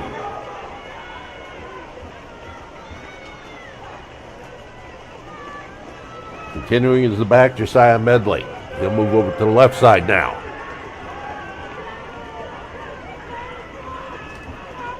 Bolton Booker on the right. They give it to Medley. Medley will dive ahead and get the first down. First down, Indians. Every one of those first downs just churns out more of that clock, and that makes it more difficult on Tipp. If they can finish this one with a touchdown, that would be huge for the Indians. Sam Smeezing comes out of the ball game, is on the right slot. You'll have Deshaun Roberts on the left side. Corey Miller, who we haven't heard a lot of tonight. Deshaun Roberts in motion. Here's the pass, incomplete. Looking for Corey Miller, who had just mentioned. He was a little short on that throw, and he tried to loft it a little bit too much in the air. I think if maybe Miller brings his route to the middle, he scores on that one. Or, you know, it was just a little bit of a short throw to where he was at. And for those of you watching, I got to see an excellent demonstration by my partner, Coach Gillespie, using the hands to show me exactly where that one was going to be. That's our version of a telestrator.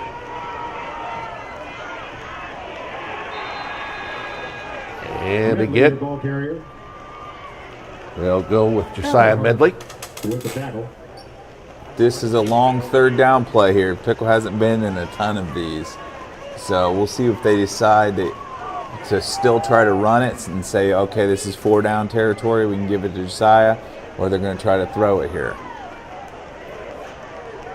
Tipp continues to stuff the box with a lot of players. Medley to the outside. He's going to stretch it. Medley, your ball carrier. That's going to bring up 4th down now. Ball spotted at the 26-yard line, so about 4 yards short. This might be one of those QB keepers to catch them off guard, maybe, or a throw of some kind. Oh, rolling this side. He's got the first down. He gets it down to the 6-yard line. Depending on where they spot the ball, it could be closer to the 5. What a run. What a run. He beat that guy on the outside. And he comes up a little bit gimpy. This might be time for a timeout here with the quarterback hurting. He's got some just calf. I think he's a little tight. Might mention that normal backup quarterback Warner is unavailable. Medley, your ball carrier. Here goes Medley. I could be short here. That's okay, actually. You run more clock. You get another play. Let that clock run. Look at the rain. It is absolutely coming down in sheets right now. You take a little more time off the clock and you score anyway, that would be a good thing. 2nd and goal. Medley takes it in from 2. I don't know about that after the play action there. It looked like they threw him down. Yep. Indians take out to a 34-17 lead now. Minute and a half to go in the 3rd period.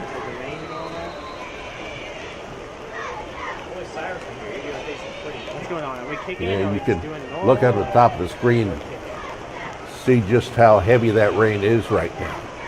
As long as it's just wet. Trombley for the extra point. Doesn't matter how wet it is for Trombley. No. He's still kicking it to the snack stand. Yep. 35-17. Indians with the lead here. Minute and a half left to go in our 3rd period. A reminder, some great folks support the Indian Nation station with their sponsorships. Kathy Henney, Elite ETC, Dick Lumpkins, Morris Comfort Systems, Harmony Systems, Little Caesars, Edison State, Employ Bridge, Dr. Littlejohn, and Craig's Corporation. And the Indians looking to go 8-0 on the season, 7-0 in conference.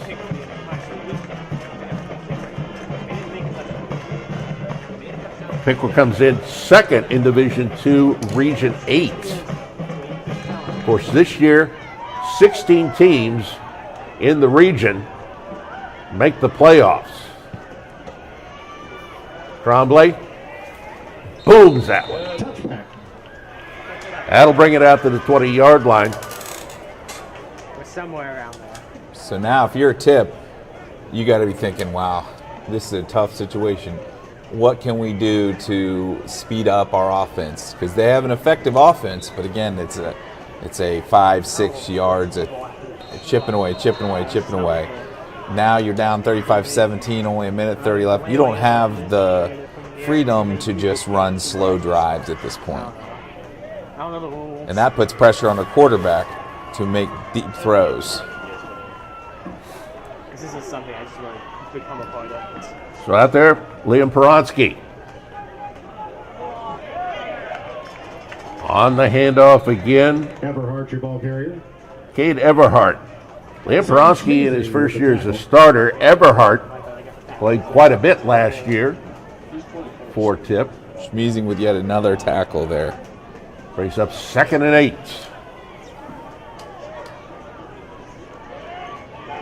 Quick hitter on the screen pass over on the left-hand side.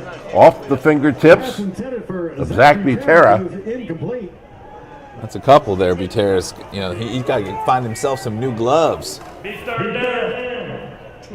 That'll bring up a 3rd down and 8. I think he took the gloves off right as I spoke. The coach came out there and ripped those big things off. I'll tell you what, sometimes I don't know how they catch with those gloves. They're like 3 inches thick gloves. With wideouts either side. Peronsky with the hitter to Everhart. So the ball going to go out of bounds here as it was fumbled. Schmeezing forced that one. And that'll bring up a 4th down.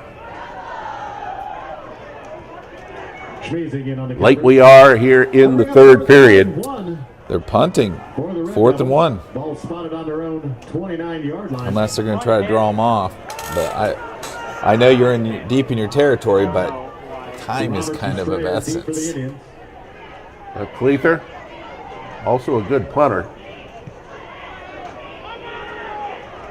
Sends this one down, and it's going to be taken at the 30. Rashawn Roberts across the 40 out to the 41, where the Indians now take over with good field position, trying to run clock, leading it by 18, 35-17.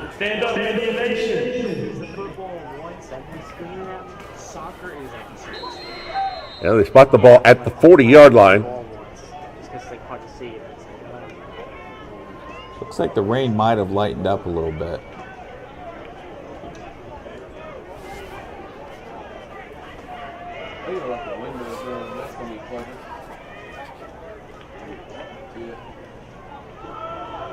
Tanner Kemp with the ball.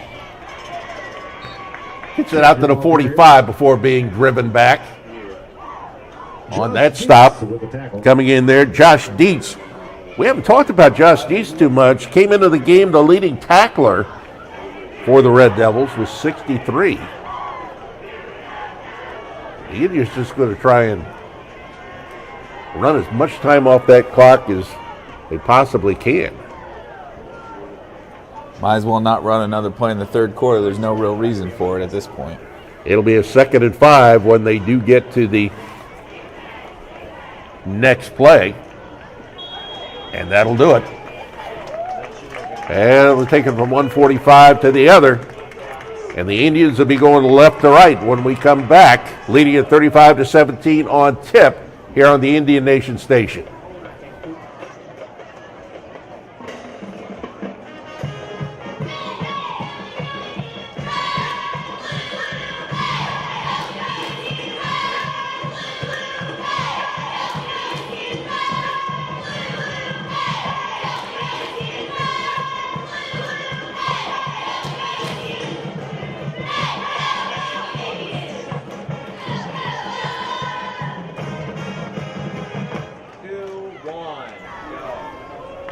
Well, a reminder, the volleyball team They defeated Stebbins on Tuesday night in 4 sets. Volleyball has won 4 of its last 6. We'll travel to Tecumseh on Monday for a 6:30 start. We begin the final period here. What's going on? 35-17, Piqua leading Tipp. Okay. Quarterback's going to keep it this time. Uhl tries to turn the corner. Does. Oh, it's going to be real close on a first down. We'll find out where they spot the ball. He got it. Looks like the referee said he got it. That was sneaky smart by him. He stepped inside. Real patient running right there by Uhl. Yeah, it looked like he might be stopped, but he played it just right and played the corner. He sold that inside cut. The guy clamped down, and then he popped back outside. It was pretty impressive running. Tanner Kemp is the lone running back, and he'll take the ball this time on the left side and pick up a couple of yards there. Tanner Kemp taken down near the Just underway here in the final period. Indians lead it 35-17. And on the tackle, number 41, David Chavez. They scored on the first play from scrimmage to take a 7-0 lead. Gave up a field goal and then a touchdown to trail it for just the second time this year. That was 9-7. Here goes Tanner Kemp. Kemp twists and turns his way before being stopped by Josh Dietz, 6'1", 188-pound junior linebacker. Right now, Piqua, although they like to go fast, they really can take their good old time with this big lead. There's no reason to hurry on this drive. Just got to take care of the ball right now. A 3rd and 4. Kemp on the left side, dives ahead. And he gets the first down. Exactly what the Indians want to do. Kemp's going to come out. Back in, Josiah Medley. And we've got a player injured, so we'll take a timeout here. 35-17, Piqua leads Tipp on the Indian Nation station. Dr. Littlejohn believes that clear vision begins with regular comprehensive eye exams. His friendly and professional staff will make you feel welcome in his office located at 8090 Looney Road. With our great selection of stylish eyewear, our licensed opticians will help you pick the perfect pair of glasses. Dr. Littlejohn participates in many vision plans. Call us at 937-606-2772 to schedule your next eye exam. We look forward to seeing you soon.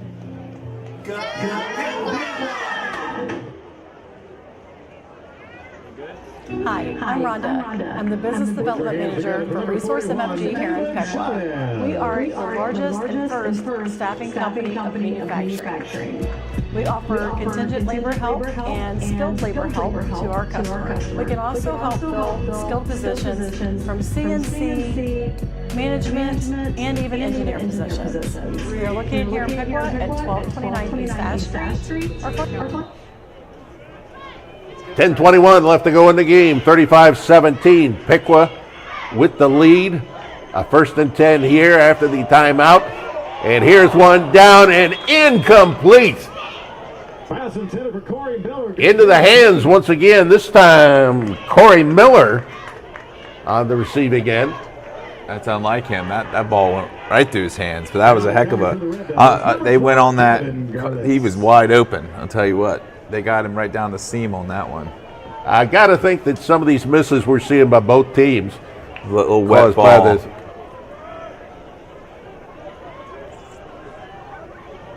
They're taking their time.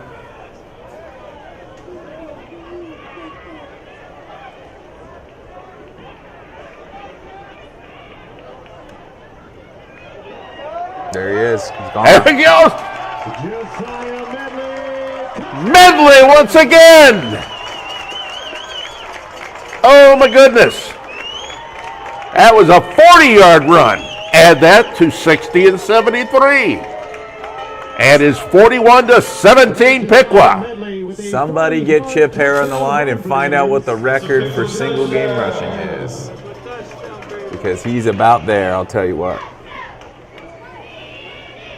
I'll tell you, he went into a crowd, and then it's like all of a sudden, like a magician, shows up on the other side. Here's Trombley's kick. Good.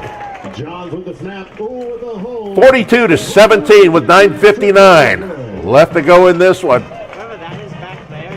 Well, I think the Indians right now are making a statement because this is the second best team in the Miami Valley League. Yeah, and they're making it look easy, especially on offense. I mean, it's been incredible how well. This is one of Josiah's best games of the year, if not his best game of the year, and that's against one of the best teams in the league. So they are definitely sending a message to those Cincinnati teams. Hey, we're not playing around this year. Well, next week we will have the game from right here, Alexander Stadium, Perk Field, between the Indians and the Butler Aviators. And we're hoping to have the game at Stebbins to end the regular season in a couple of weeks. We'll let you know about that. Trombley's kick, this one a line drive that he is going to bounce short of the end zone and then bounce on through. Out to the 20-yard line it'll come, and Tipp now goes on the offense. Well, they've got 10 minutes to show what they're about here. You know, the game's sort of feeling out of reach, but you got to keep playing. You got to do your best to see what you can do. Get back on the scoreboard and try to make this at least an entertaining final 10 minutes.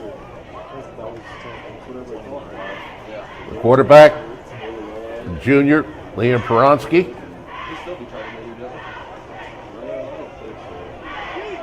Looking, right side. And it is complete out to Jason Rindler. You've got a new back in there, Xavier Jones, who came in late in the first half when Kate Everhart went down, momentarily anyway, with an injury. I'm wondering if they've taken Everhart out for precautionary reasons at this point. I would think so. And they've got a good backup here in Jones as he gets the first down. 43, Xavier Jones, your ball carrier. Yeah, Coach probably feels game is out of reach, and we've still got the playoffs to go. Well, look at this guy go. Jones. Finally dragged down. Braden Strayer with the stop at another first down. We mentioned earlier, Tipp is third in Region 12 of Division 3. So if they can stay in a position up there, they'll be having a home game early in the playoffs.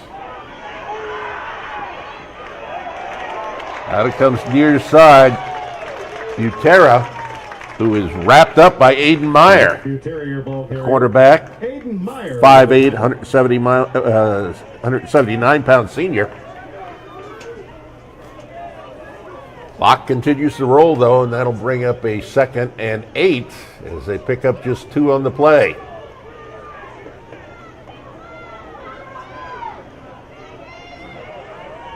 Jones. Well, you know what? Coming into this game, Jones had just rushed 10 times all year. And you get a little sloppy with their tackling. Yeah. They thought Everhart was out. It's going to be easy. And, there's talented players at Tipp. You got to stay sharp. And there's a flag on the play. It's Jones carries once again. Looked like that might be a holding right there on the edge on 60.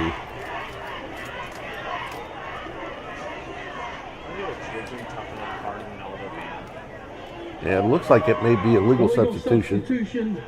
Defense. Oh, wow. 5-yard Okay. penalty. Goes against the Indians. I was incorrect. Where they threw the flag, it looked like they were throwing it near the line. It made it feel like it was an interior line penalty. So it'll be a 1st and 5 here.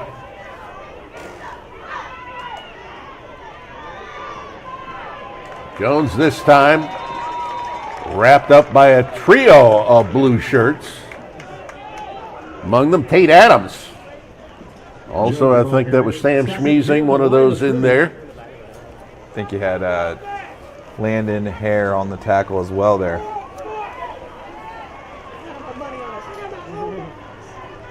So now on second down. Peronsky looking, got rid of the ball. Got it out there to Gavin Garlitz. Looked like they had him out there, but they just never finished the play. Gave him an opportunity. So it'll be a first down here for the Red Devils.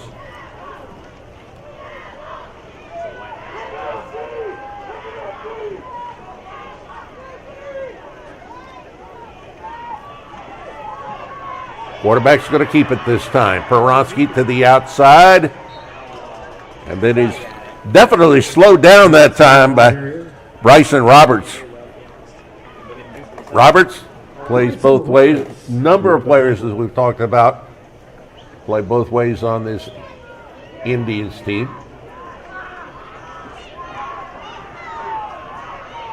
Three wide to the left. Quick hitter over here on the near side. I think there was a little bit of discombobulation there. A couple of players thought it was coming their way. Rendler as well as Butera. They were standing both in about the same spot. As you notice on this drive, this is why it's problematic to get in a hole when you're tipped, because you don't throw any deep passes. So you just chip. Now they may score this drive, but it's going to take them a good 5 to 6 minutes to score, and they don't have 5 to 6 minutes to score right now. On third down, Jones dives ahead to the 10. Pass complete to Xavier Jones. Xavier Jones, he's just a sophomore. Well, they're having a heck of a time tackling him, I'm telling you what. It's gotten a little sloppy out there. Again to Jones. There's a hole. He's a load out there. Jones, your ball carrier. But his number, he looks bigger than what this shows, 5'9", 168. Second and 1. He'll pick up the first down. There's a fumble, though. Looked like Tipp got on it. Xavier Jones, your ball carrier. Tipp able to hang on to the ball.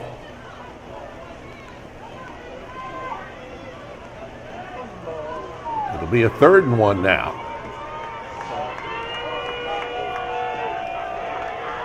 Piqua defense is breathing hard, man. They're a little tired out there at this point. Jones wrapped up. Xavier Jones stacked up. They're not going to make it easy, though. Tate Adams, Devin Finley. And Hare was in on that one too. He's been all over the field as well. Number 85, Landon Hare. It doesn't look like it's raining quite as much as it was. 4th and goal, or 4th and 1. They can get a first down without getting a touchdown, looks like. Quarterback's going to keep it, and he's going to take it in, cut the corner, and they jump in now. 42-23, the lead for the Indians.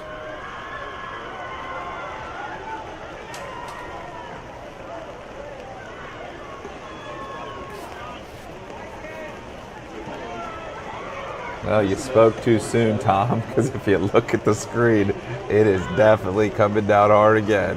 Yep. I am the worst at jinxing things. Do you remember that I said something to the effect that the weather's not going to be a problem tonight just before we went to a lightning delay? I've done that many times before. Looking, once again, incomplete. So the 2-point conversion is not good. As unable to get to that ball was Jason Rendler. And now with 5:01 left to go in this one. Do we see Josiah Medley on the last drive? I honestly don't think so at this point. I'll be interested to see. Unless they're trying to give him a record, I don't think you'll see it. I don't know what the record is at this point, but he's got to be close because he's well over 200 yards rushing.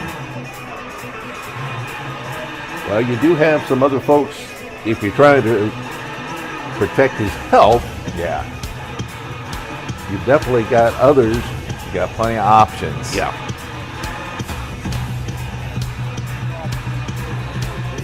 Well, the Indians putting the Gaines team up there up front. As you expect you have to think they're going to try an onside here. I saw so many of these at the UD game against Presbyterian a couple of weeks ago. Because that team does nothing but. Here it goes. Goes the required distance. And as you would hope, Bryson Roberts is able to fall on it. So just over 5 minutes left to go here. Indians with a 42-23 lead. They want to. There he is. Take the time off the clock. He coming in? Yeah.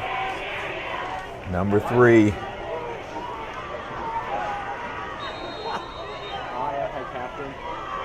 Josiah Medley, 6'1", 196-pound senior. He's already got offers out of the MAC, we know.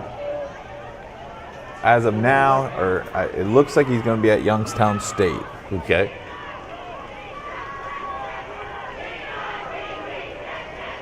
They gave it to him. And he'll pick up yardage.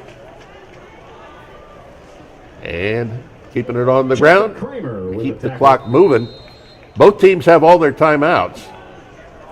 And we've got another player for Tipp who is down and injured. We'll take a timeout here. 42-23. Piqua leads Tipp on the Indian Nation station.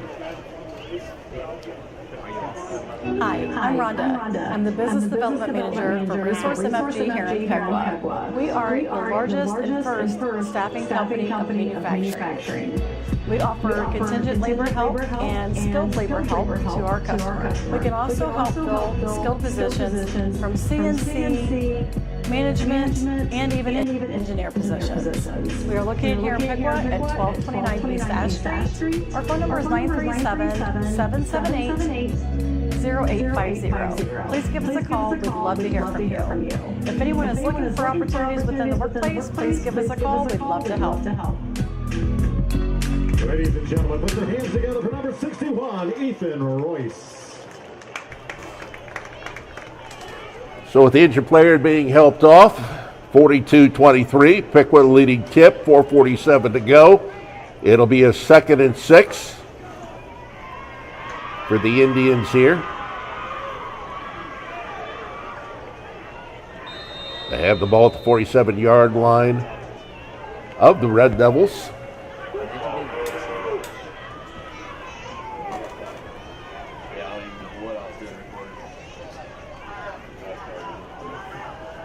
So they work the clock down as far as they can.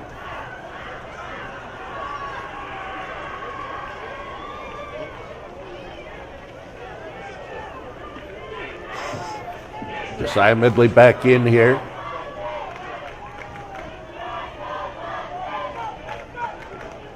He'll take it. I think 74 there. Eli Moore actually kind of slowed him down just a little bit, grabbing him at the back of the pants, and then was able to wrap him up. That brings up 3rd down.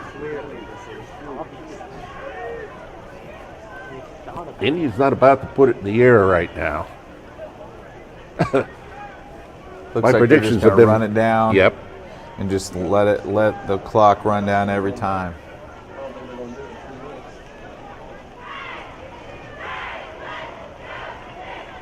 These two teams in different divisions, as we've talked about earlier. Quarterback's going to keep it. Here comes Uhl. Uhl with the first down and more.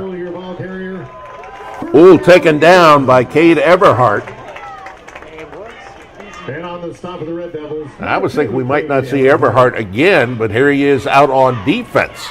He must be an anchor to their defense. They must have to have him out there on defense. First down for the Indians, as they'll be able to run more time off the clock here, as they got a fresh 10.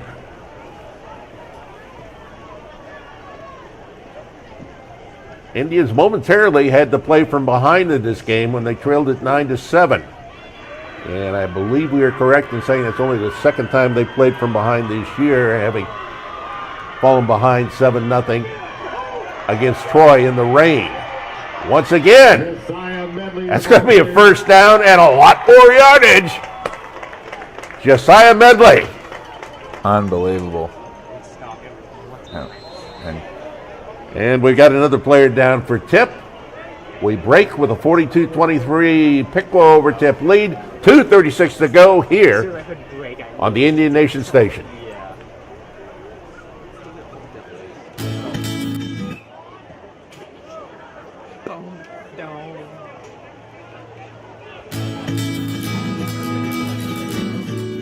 If you want great results and great service, call the Kathy team. I would recommend them for anything in the future.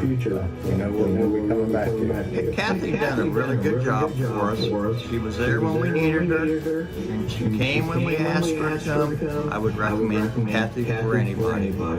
We would recommend Kathy to anyone buying a home.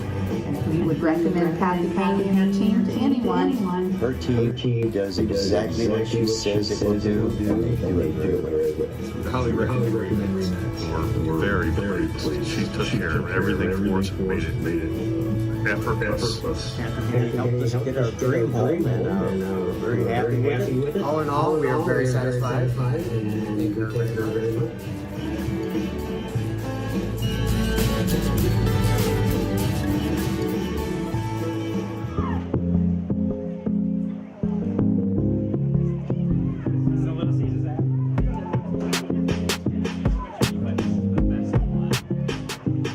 No matter if it was a long day at work, home, the practice field, or you're just celebrating a big win with your teammate, the Piqua Little Caesars has you covered. Pick up a $5 hot ready pepperoni pizza anytime. Your Piqua Little Caesars are proud sponsors of the Indian Nation Station and Piqua Athletics.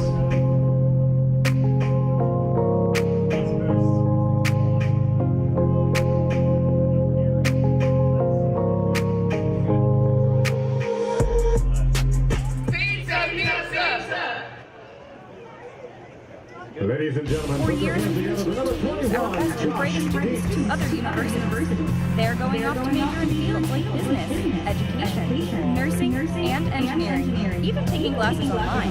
And they couldn't be happier. We couldn't be happier either. After all, that's how we planned it. With Edison State's Bridge to Bachelor's degree program, you can get your 2-year degree and more classes at Edison State and then easily transfer to a state school. Save thousands of dollars and get the same great education with Edison State.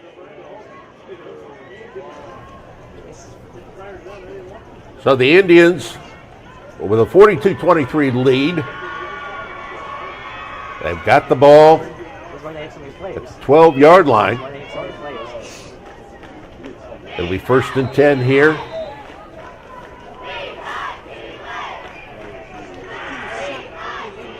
You're going to get another dose of Josiah Medley right here.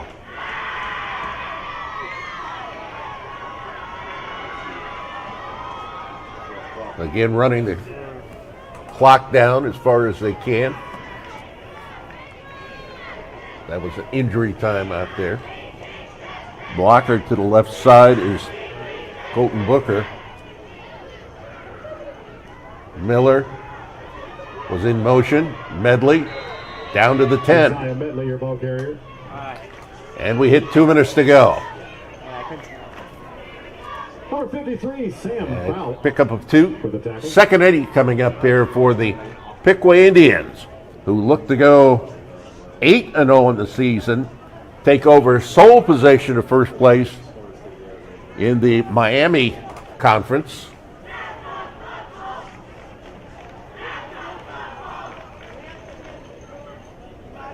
This will be the 2nd loss of the year for the Tipp Red Devils. Miller in motion.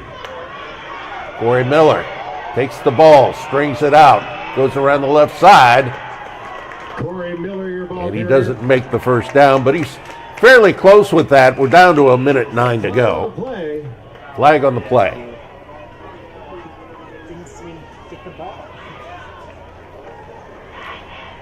think it's taunting. Dead ball. Looks like it might be taunting. Unsportsmanlike conduct. Number 4, Piqua. 15 yards. So unsportsmanlike conduct He didn't ball. Is that goes against Miller, who was the ball carrier. That'll take it back out to the 20.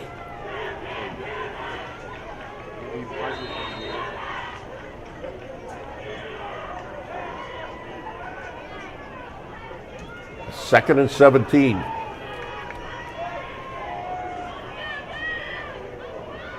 Next week, it's Butler from right here at Alexander Stadium, and we'll have that game for you on the Indian Nation station. On third down. They decided to call it a day, it looks like. Yep. That's going to do it.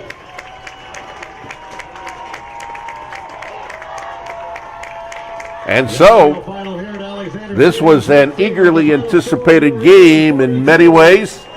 It lived up to the hype. In other ways, it was another dominating performance here by the Piqua Indians. Final score, 42-23. Piqua over Tipp. We mentioned it. Piqua now goes to 8-0 overall, 7-0 in the Miami Conference. Tipp is going to drop to 6-2 and 6-1. Frank Gillespie, your thoughts on this one? Just a medley show from the get up. I mean, right out of the gate, 60 on the first play. That was definitely foreshadowing for what was to come. And so as we watched the handshake line up and down, we had to withstand the several minutes. I'm not sure exactly how long it was. I'm going to guess about 45 minutes or so as far as the rain delay or the lightning delay is concerned. But they came out of the locker room. The Indians were able to put more points on the board before the end of the first half. And then here they have been able to go on to their 8th win of the year. And again, the final 42-23, Piqua over Tipp. We are happy that you have joined us here on the Indian Nation station. For my broadcast partner here, the coach, Brian Gillespie, for AJ and all the crew, my name is Tom Michaels. You've been listening and watching the Piqua Indians football here on the Indian Nation station.